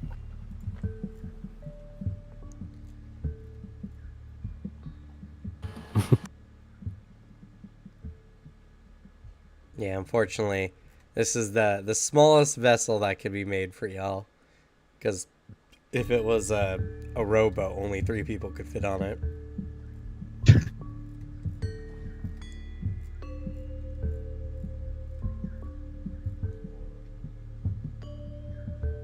A cutter can seat 9 people. 10 people. Oh, okay. Which is taken That's up enough by for us. 2 if we count Kimbaba, or is Kimbaba only one person? Kimbaba is where it's 2 people. No, God. Am I worth a person? You are not.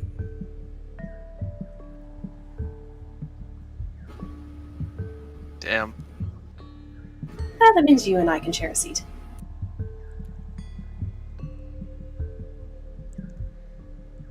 But yeah, Me? a cutter's 750 gold pieces. I cut that in half. That's still too much. So I think a month and a half is good enough for a shitty vessel. Also, Anne only produces about a gold's worth of crafting every day, so.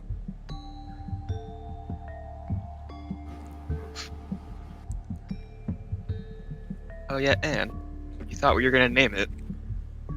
Well, you name a vessel after you set it out to sea.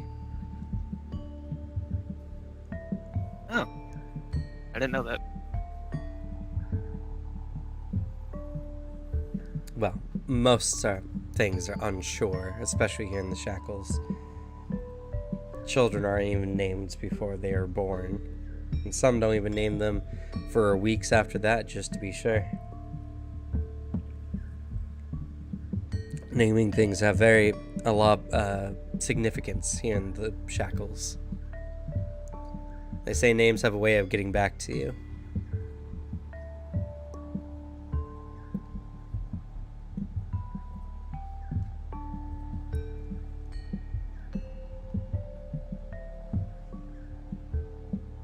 Just.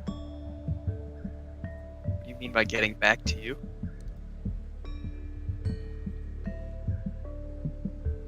Well, it's...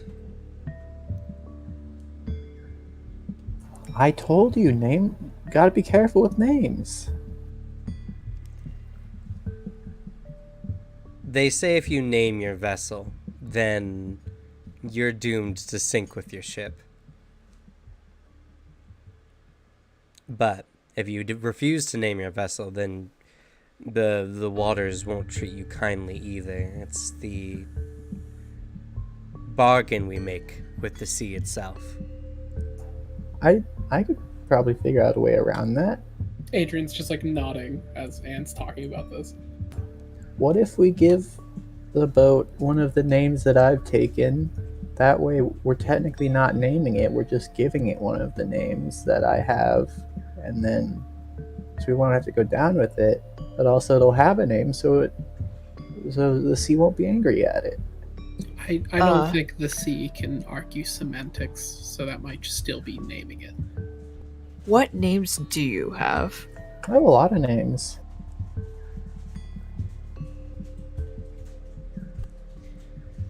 Like...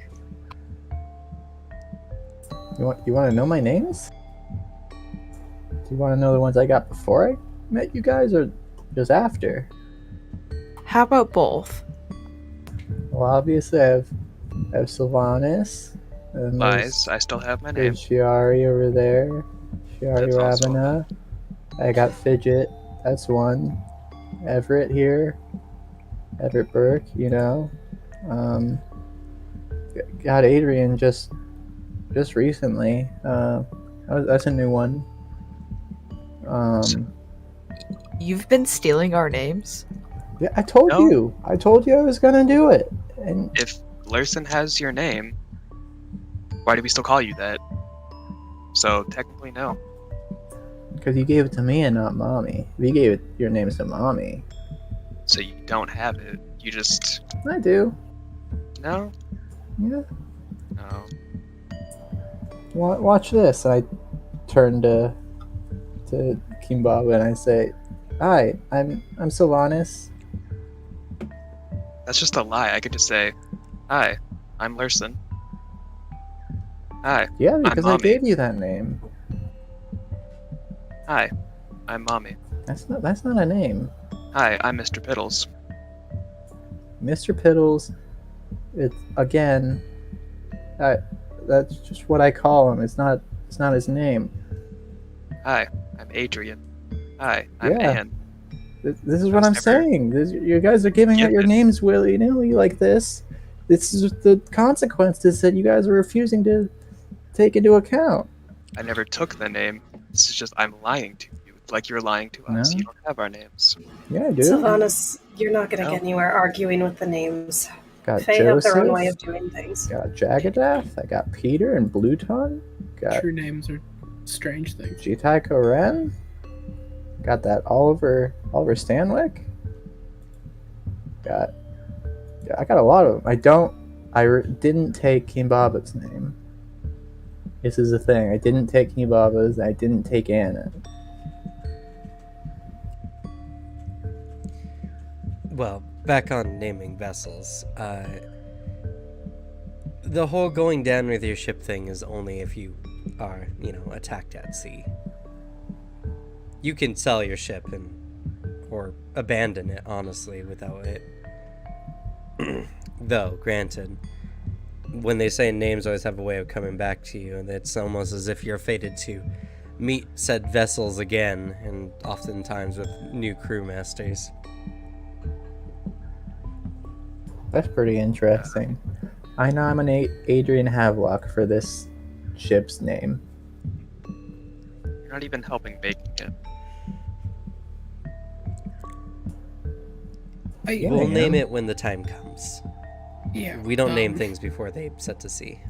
We don't do that. He looks like at the idea of having nominated, he immediately is like more stumbling over his words, trying to deny it.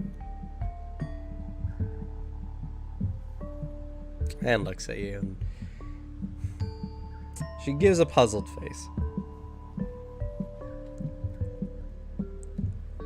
immediately tries to compose himself.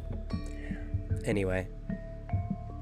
Well, if this is our plan, I guess I'll get back to working on the vessel. Yes, let us. Could I help as well? Of course. You already? Oh yeah, technically, yeah. Sorry. It's no worries.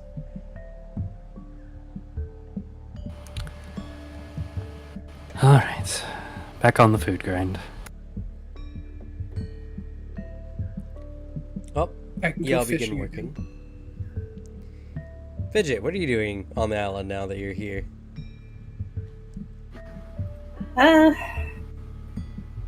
Since this is gonna take a while, once her yarn dries out from her bag, she like starts to do her work and then gets bored of it, and then starts to minorly wander from camp to go explore the edge of the forest to see if there's anything interesting.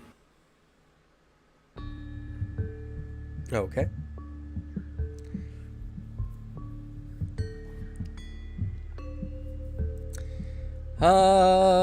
Let's see. Roll me a D100.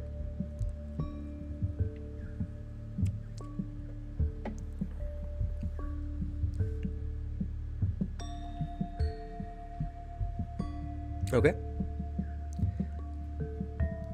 In your various explorations, you don't see much. As you kind of walk around the coast, you realize that this beach that you've come across is probably the only beach in Besmara's Throne. The rest of it is surrounded with a variety of cliffs that go from anywhere from 50 to 120 feet tall.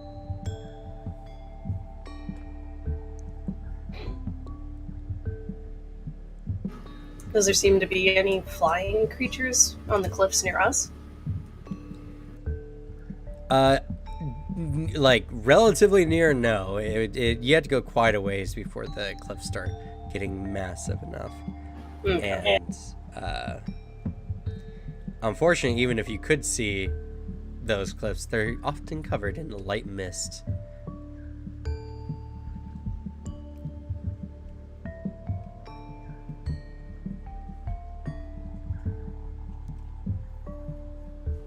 But time passes.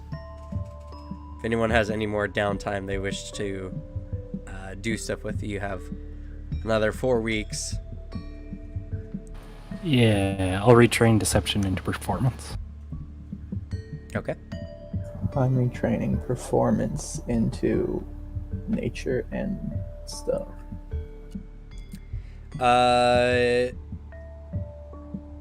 So it depends. You can't just move your skill points around willy-nilly. I can't. No. So if it's expert, then you could probably move something else to expert as long as you didn't have a skill feat or anything that moved it into expert. But if it was trained, part of your initial trained feats or skills, you can only swap it for another trained. No, I remember I put both trained and expert into performance were the last two things I got trained in. So can I do it then? You can move the expert into something, but becoming trained in it, you'd have to move it to trained in another skill.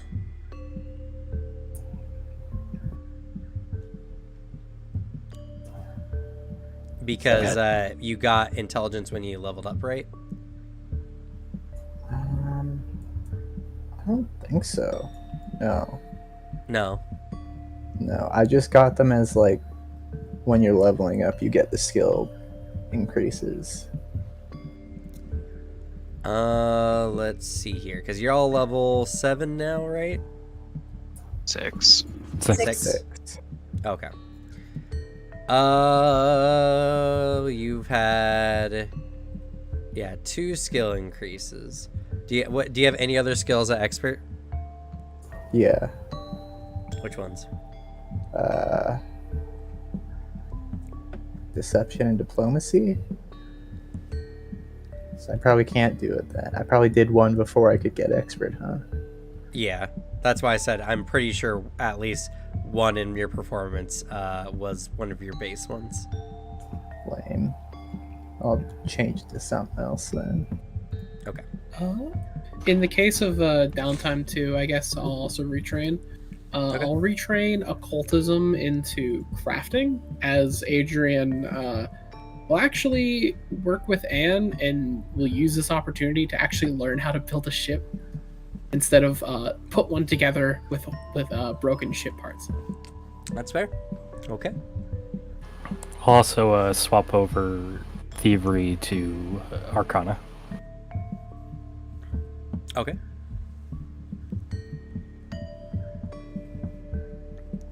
Y'all have a lot of time on your hands, a lot of time to learn new skills and to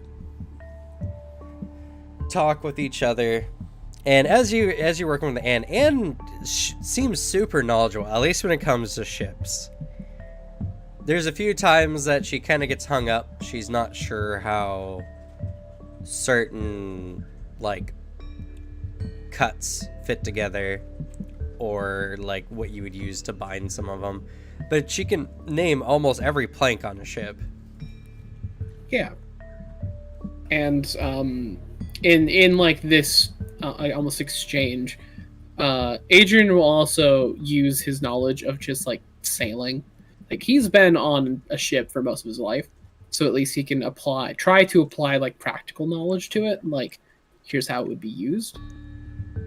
At the very least, we'll just talk about, because it seems like she's also from the same location, the same region. Yeah, she's also from this region. You find out she was from Gwent, and she used to be one of the priestesses of the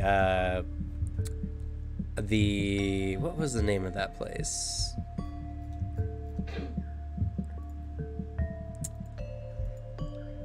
Is it in the campaign notes?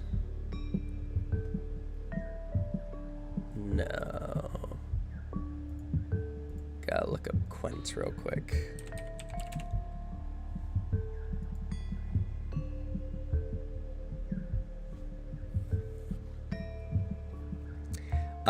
She was one of the priestesses of Callistria's House of Stolen Kisses, which is a very well-known brothel in this part of the Shackles. And many of the working ladies there are also considered adherents to Callistria, the goddess of passion, intimacy, and vengeance. Fair. The mention of the house. Sylvanas will smirk, remembering good time. And at the same, Adrian will like at least exchange like that he grew up in this community of Undyne over in Port Peril. Yeah, you hear from her that she's not originally from Quent. She used to sail around with her dad when she was rather young.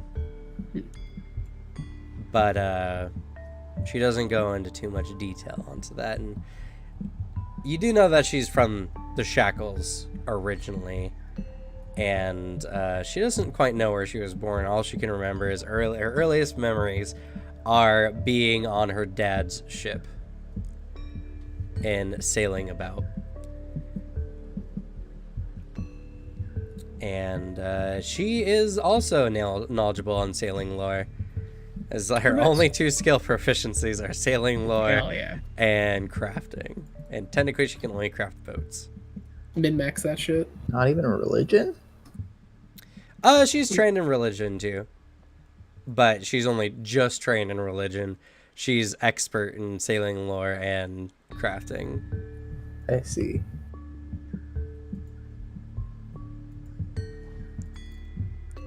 But yeah, you both kind of bond a little bit over your knowledge of boats and stuff, and you learn a lot from her.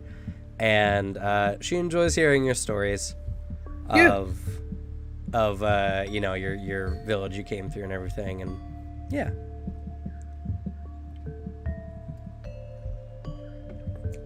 She seems, I don't know.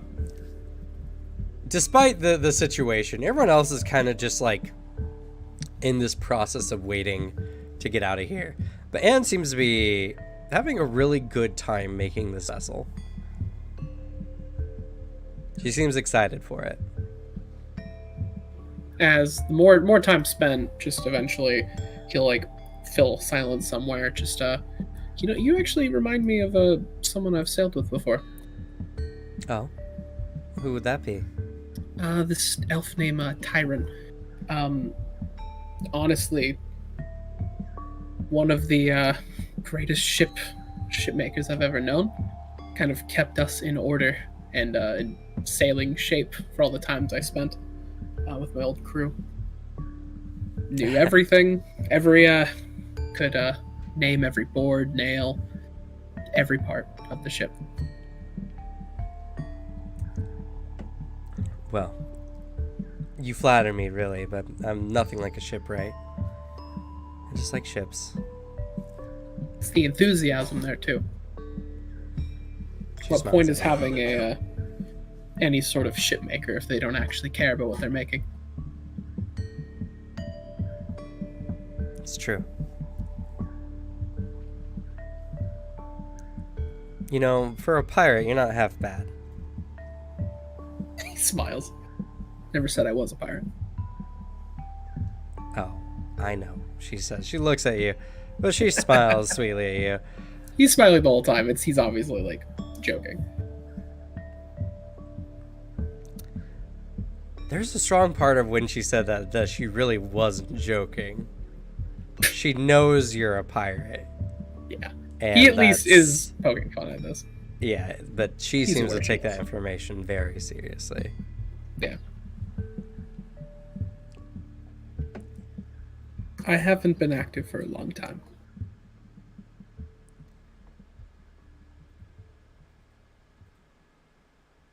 Yeah, no, Wait. it's no worries. So you were a pirate?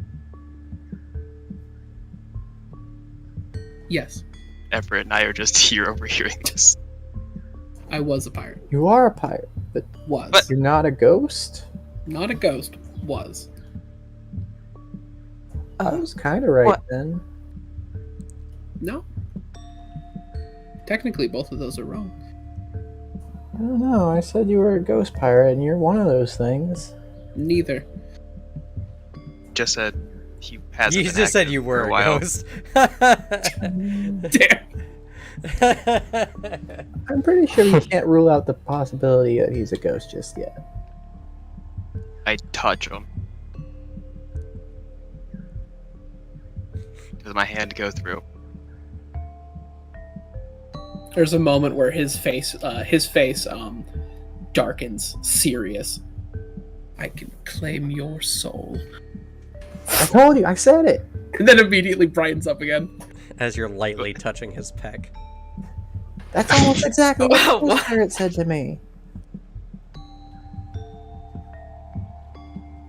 Not a ghost.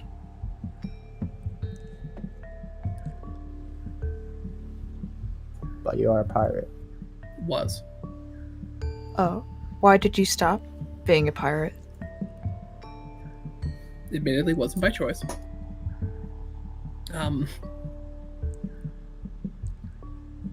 What, did your ship blow up? He face tightens a little bit. Oh god, I'm so sorry. It's fine. Wow, that's kind of messed up. It was just. Oh god, now I feel bad.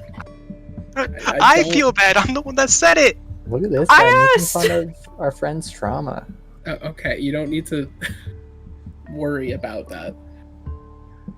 There's a sudden loud thump as Kimbaba sits down and just starts happily ripping a small tree apart. Does that mean your friends are ghost pirates now? I hope not. Sprite, that's rude. And looks serious. Hmm.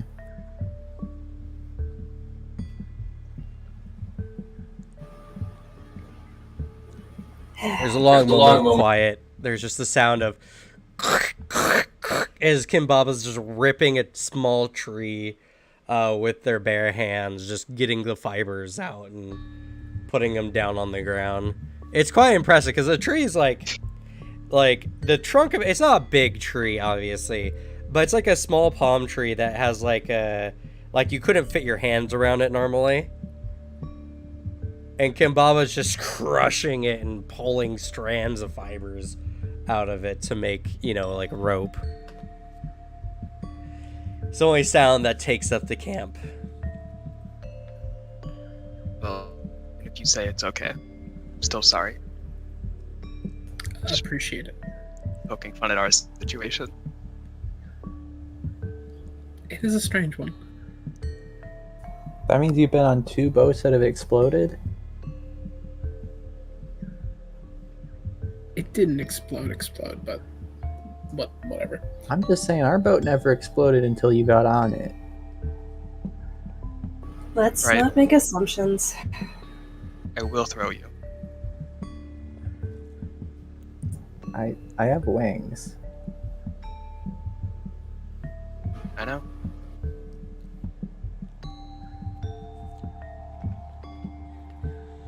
The thought that you might be a jinx is very unsettling, Adrian. There's also another meaning, as something that Anne brought up. Primarily for your use, Cam. Sure. Adrian was the one who named their ship that he used to be on. Oh. That's yeah, that fits perfectly, actually. Yep. You should have gone down with the ship and you didn't, and now that might mean you're cursed.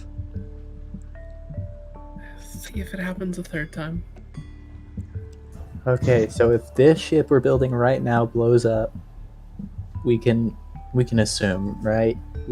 I feel like then it's safe to say No. that person who's been on 3 blown up ships. That's a pattern, right? Not going to win. We don't have to keep talking about all of this. We can move on. As entertaining as, well, all the religious talk and the talk of bad luck and so on and so forth is, there's generally a more logical reason for things happening. For example, we took something that was apparently very important, and we got punished for it. Yeah, it had to be that. There's nothing else. No other reason. You've Who named our known ship? that the demons were after this, or were not after this. These likely responsible for the portals. If anything, this just confirms it. Though it does bring up the question, I understand needing an artifact. But it still doesn't add up to why were the mer people trying to flood the world? But further north, there's a giant whirlpool taking in water. Probably lied to. Or, more than likely, a sense of fear. It's true. But what I'm getting at is, like, they were lied to, and then they see, like, it's not really working, so they're like, let's open up the portal, make it work.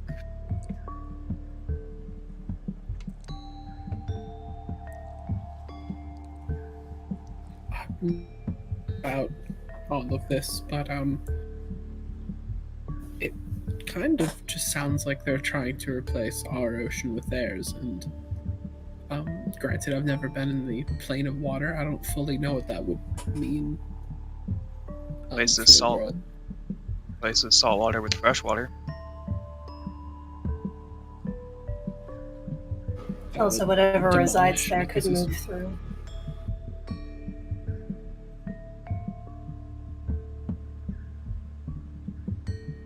Sorry, what did you And say, this Adrian? Very well could be some sort of takeover then. Yeah. our ecosystem dies out, shifting from salts to fresh water is a lot of things would die. And But it would be a lot easier to drink stuff. Actually, is anyone here good at sketching? Yeah, probably. No, what skill is sketching, Cam?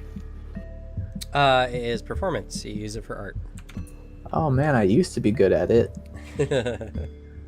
Or craft. Recently come across the skill of sketching. Ooh.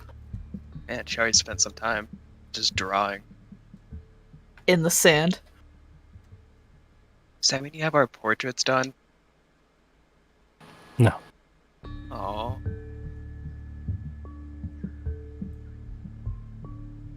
Well, at some point, we should probably, while it's fresh in memory on actual paper when we get to civilization, we should probably sketch out the gate that we saw.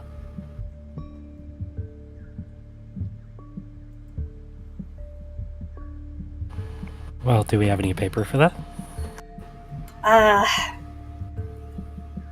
I did. yeah. Everything's just got wet. I'm lucky our letter to the House of Fire and Perfection is still intact. I see.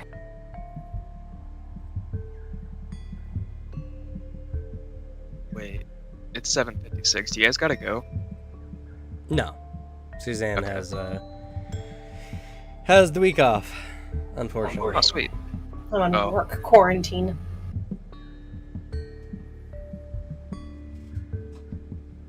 Damn.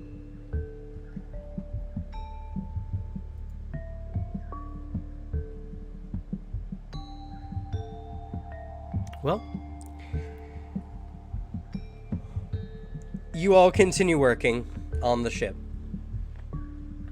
And eventually, the ship comes together a month later. You're all getting sick of eating, you've been able to use the salt from, like cooking salt water over to season your foods, but you've been having for over a month now just salted meat or whatever, like, roots you could find. It hasn't been a very pleasant experience. I think it's delicious, Shiari.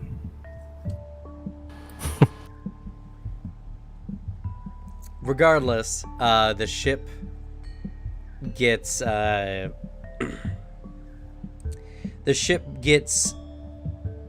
crafted and ready to go, and you're all ready to operate this small makeshift cutter to Lily White.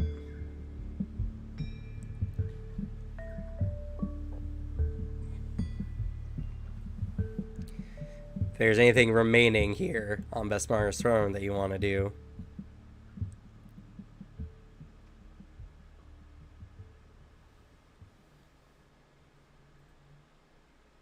Isn't Okay. Do there- want to? Oh, I do want to say during this time, Sylvanas' face, resting face, sometimes is just anger. Like that one time, and she seems to have gotten a little bit of a temper, a little more easy to enrage, especially with Thurston. I'm gonna call you Scrunchy from now on. And Fidget plays referee. Isn't there like a place on this island that like pirates do like a pilgrimage to or something? Yes, it's been mentioned a few times. I want to go there.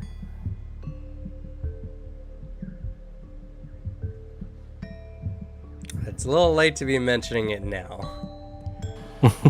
Now we should go there. I'm not going. We can take our boat there, like real pirates. No, you have to go all the way around the island and then Yeah. go back around into the center. Yeah. Yeah, that's not a good idea. And that's We're not going the going. safe way. want to, you can make the trip across land by yourself. Okay. Mr. Piddles, let's go. Do you just go off into the jungle by yourself? Probably not. Coward. I'll do it. I'm willing to. That would give you an actual week to make a character instead of the time you had now.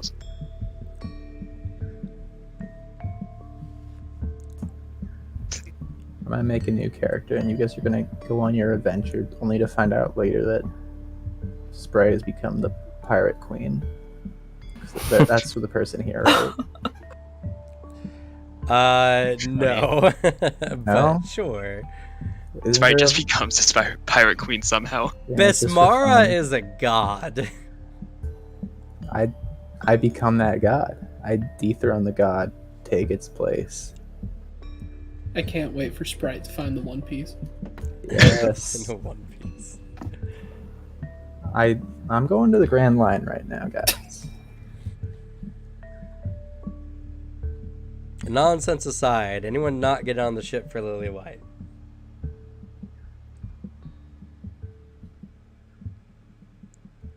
Are we actually saying goodbye to Sprite, Booter? No. Okay. Then, Get rid of it. the ship gets set out to sea, and Anne dubs it the Castaway. Good name. Yeah. Aw. Sapphire Scratcher. That's fair. And Anne takes position of captain and needs 3 crewmates. I nominate. Aye, aye. Me. I can sail. I'll be first mate. I want to be What first positions mate. is she looking to fill? I guess should be. And it's just 3 crew. It's just to, because there's a big mast, and because you guys actually have to actively like maneuver the mast, you need people to help set the sail, and it takes a minimum of 3 people together to move the sail from side to side. Yeah, Sylvanas volunteers.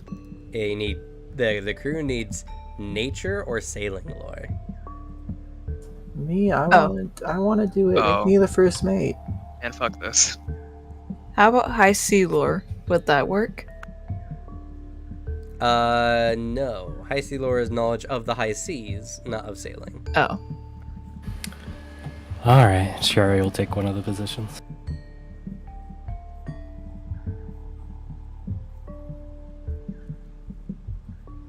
I think we Can need one Sprite more. actually? Can Sprite actually do it with a tiny B8 strength? I have nothing wrong with that. I mean, the ropes and pulleys do most of the work, so. Fidget can take up one of the crew spots if no one else does. Okay. I'll be a crew. I'll be the first mate. Just know in the heart of hearts. I want to be the first mate. Nah, it's a hard job, you know. Make me the 0th mate. You'll be the 0th mate, and we'll call you crew. Yeah. Have a special title. Yes. Who are you going around doing that? That's Anne's choice. I'm gonna be the Anna's null choice. mate. I am. Who has the sailing lore? Us two. Anna. Anne and me. Yeah, And but can I be first mate? And Everett also has sailing lore. Everett currently stepped away to go feed some dogs. No, Oh, I'm Everett done. has high sea lore, not sailing lore. Which I guess are different. Goddamn. They Yeah, they are. are. Pathfinder. Well, the high seas is an area on the map. Ah, okay. In fact, you should actually have access to the map in the handout section. The inner sea.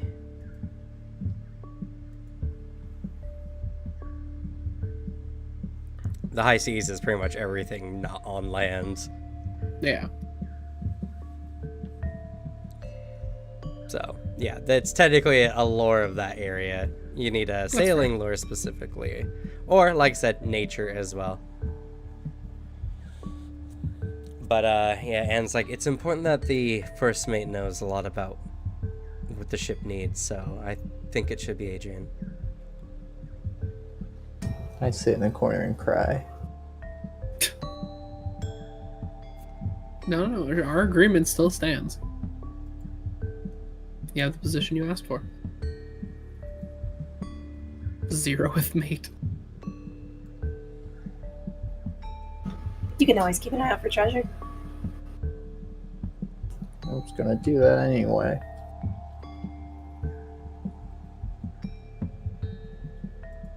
Alright. Well, we need to get sailing.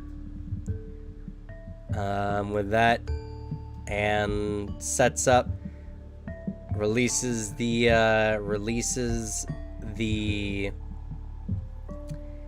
sail, and sets off, and now she needs to make a sailing lore. That succeeds on the dot. That's exactly the sailing DC for a cutter. Nice. That was lucky, also scary, because that was a 14. Oof. Just let me know if you want me to sail, Anne. I got this. I can always help. You're helping already, thank you. I believe in Anne. I think Anne can do it. Anyway, so you all begin making way to Lily White. As you're doing so, the trip takes about a day overall. Your ship's not very fast. And you have to rest on the ship, which just involves laying on the floor. Fortunately, you can use the canopy from the tent to kind of provide some cover from the sea spray.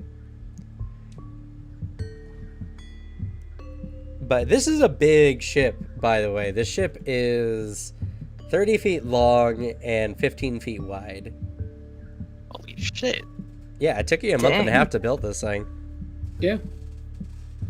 I needed to be big enough to carry all of you.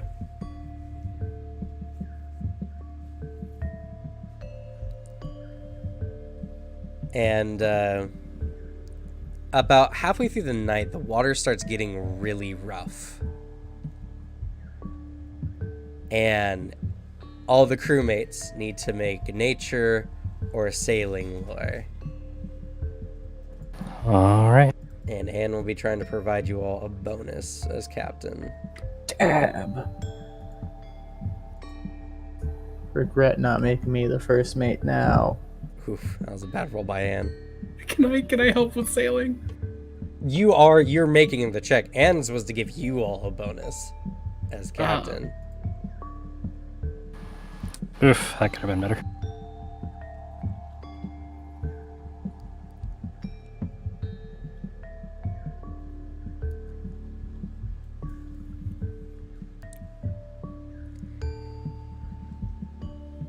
And Fidget. Wait, what? I thought Fidget wasn't crew. Oh, Fidget was the only one who said I'll be crew, no one else wants to. Yeah, we have Sprite, Shiari, Adrian. No, the sprite was dejected. Isn't that the roleplay we just went over just now? I'm No, cool that was still. about being first mate or crew. No, it was about being the 0th mate.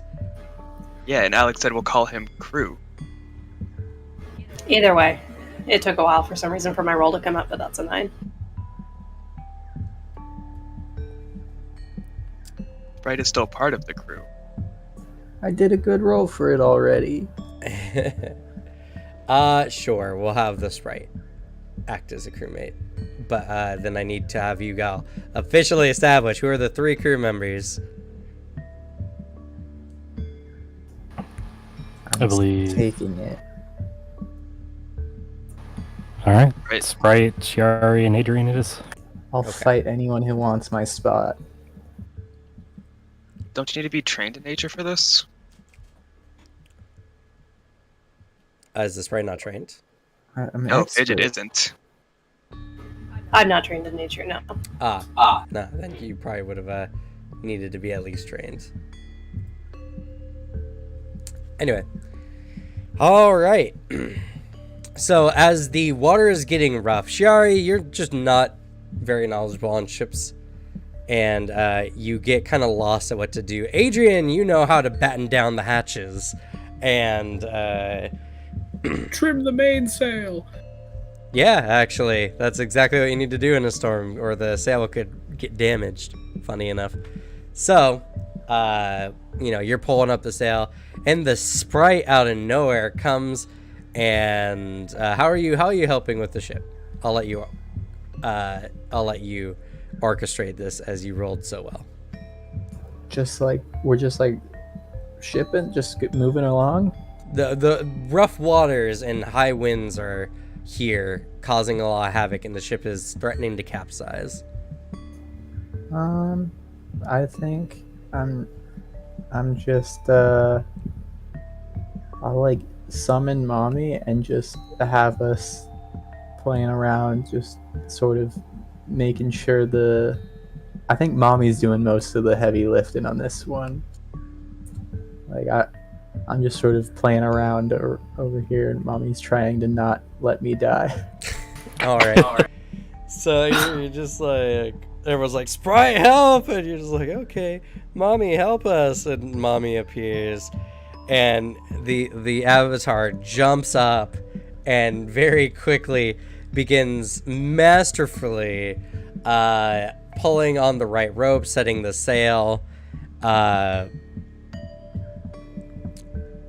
and she focuses her energies and uses the wind spell she always uses to attack everything around her, to kind of waylay the wind a little bit around the ship. And it's quite impressive. Yeah, mommy, you got this. As you all manage to keep the ship from capsizing, but it is a rough night. Not a lot of sleep is had after that point. And even well into the day, as you're making your way to Lily White, the water still is really rough and really choppy. And you can see almost like a storm ahead. And as you're approaching Lily White, you see is chaos. There are large waves rolling over the docks. Anyone who is not bracing themselves gets swept out to sea. And it's strange, but the water looks higher than it did before. At least compared to these docks now that you're here. The water's almost just level with the docks. And that's where we're going to end the session. Whoa. I have to ask, is there a front of the ship part where I can sit like the old ship had? Not the same as the old ship. Curses. You can sit in the front. You just there's not any there's no figurehead space, essentially. It's mostly tied together fibers.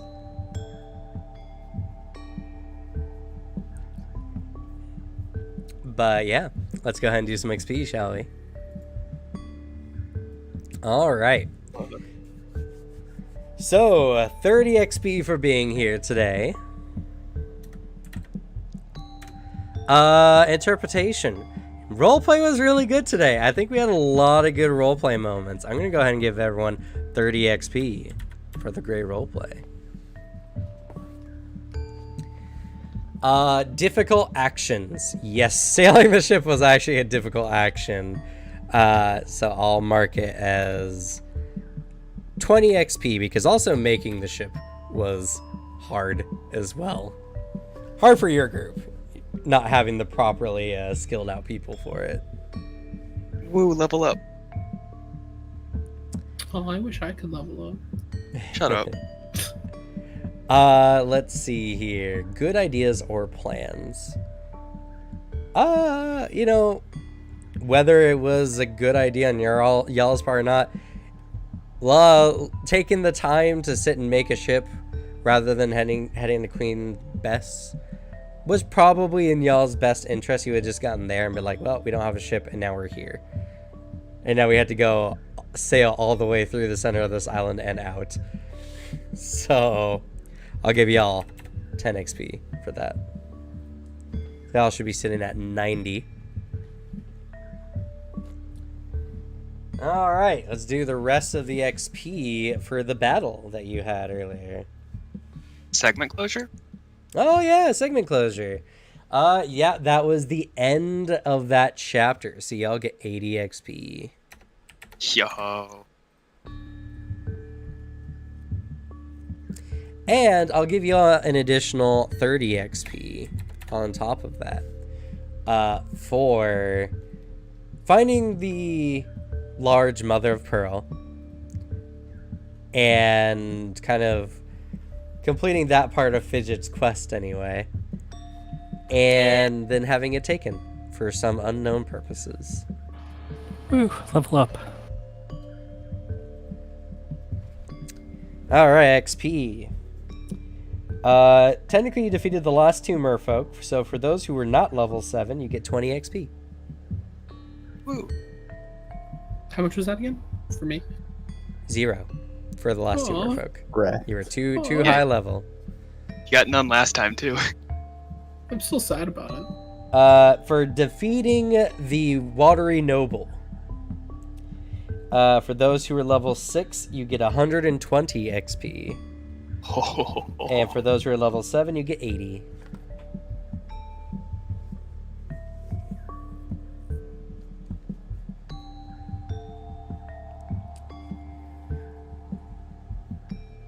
Let's see. For escaping the merfolk, that challenge. That was at y'all's level. So everyone but Adrian gets 40, Adrian gets 30. Man, gonna fall so far behind.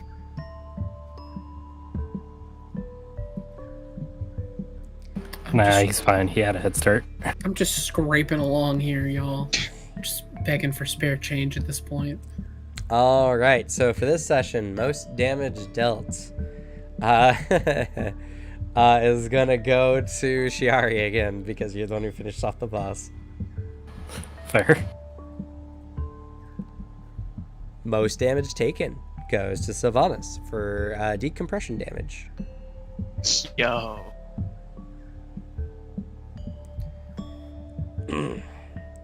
The utility award goes to Adrian for your nice swimming abilities and sailing abilities, honestly, overall. Turns out I'm helpful on the water. Your What a geomancy is weirdo. really good. It's super cool. The face award. You know, actually, I'm gonna go to Fidget. I think Fidget kind of helped maintain order when Fidget appeared. As Fidget do, and I think keeping social order is face enough. Can't believe that Fidget didn't let me eat a gallbladder. The group let me eat a gallbladder. Let's see, the pity award. I think goes to Adrian. The sprite was very unkind in this last interaction. Yeah. Not my fault. I'm not the one that's cursed and blew up our ship.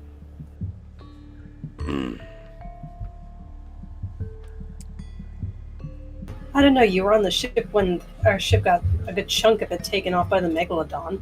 That's true. That's I true. think You it are brought up. responsible for the only other damage the Sapphire Cutter experienced.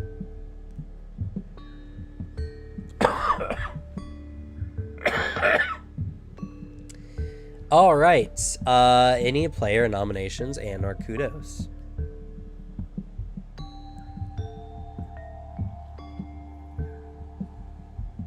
I'd say to Sylvan.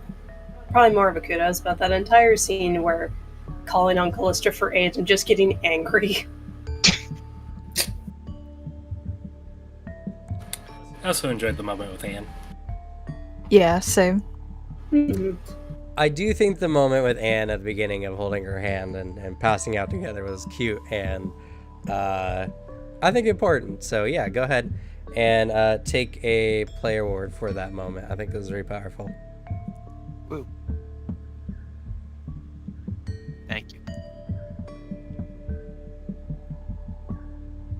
Any other player nominations? One for Adrian for backstory reveals and conversations with Anne. That's always a I fun time. agree. I think Adrian and Anne got along really well in that scene, more than honestly I was expecting. And Yeah. you guys had a really good chat, so go ahead and take a player award. Yeah. Both of you being children of the sea in some form or fashion. Children of the Sea, 2 different paths. Yep. And geeking out about boats.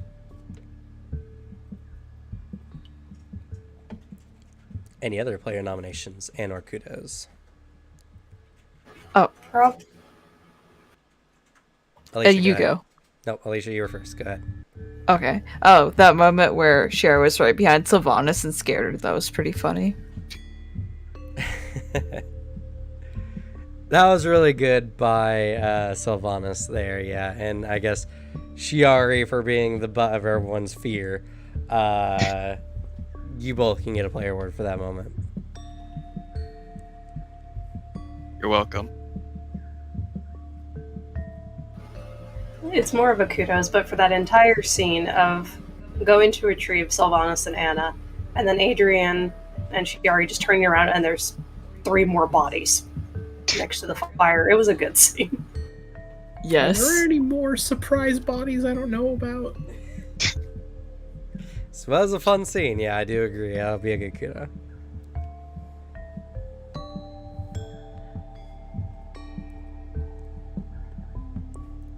Also, like how Sprite has neglected to tell us that his mommy is literally Jesus, can walk on water. Doesn't seem very out of expectation for her. I also like how Shiari, in a moment of boat exploded, don't know who's alive, is like, all right, let's get down to brass tacks, though. We got to get everything sorted. Yeah, Shiari is business. definitely the one who's gonna keep y'all alive for sure. Yeah. And kind of like a secondary support reward as well, because that food thing is really good. Yeah, So, fucking nat 20 of foraging. GG's. Fucking That was amazing. whole group fed. Yeah, so go ahead, Shiari. Just go ahead and take a player award. Appreciate it. I've had that feat since the beginning. I didn't think I was going to need to use it, and then it became very useful. One of those feats where you're like, I hope I'm not like forced to use this, you know? Like, I hope we're not in a situation where I have to. And then the one moment you do, nat 20. It's like having a feat, waiting for the right moment to use it, and then never works. True. Thanks for the like, DNF Dead. We appreciate you. Any other player Yeah, nominations? Oh, go So I ahead. have wary disarmament for the same reason, Alex.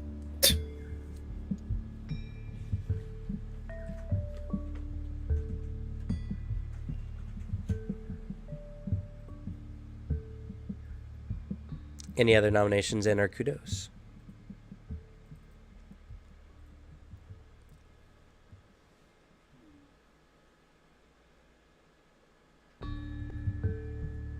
I do.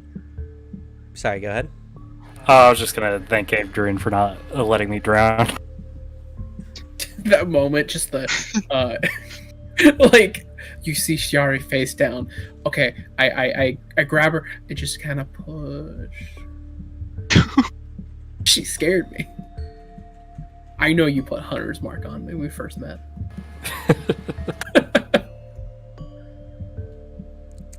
I do like the Sprite actually, like, oh, mommy saved me, it's okay, and just snuggled up and went back to sleep. I thought that was very fitting for the Sprite in that moment, and I think a big moment for the campaign, because you got to see mommy's true form. That's true. No one believed me when I kept hyping up mommy. I said she was cool as hell, and everyone's like, yeah, okay, whatever. Now, no other characters will believe you because no one saw her but you.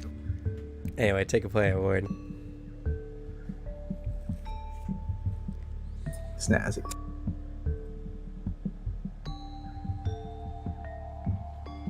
Alright, menu player awards going once.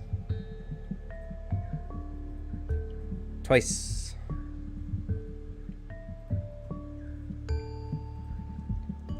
Sold! And that's going to be it for this session. Thank you all so much for watching.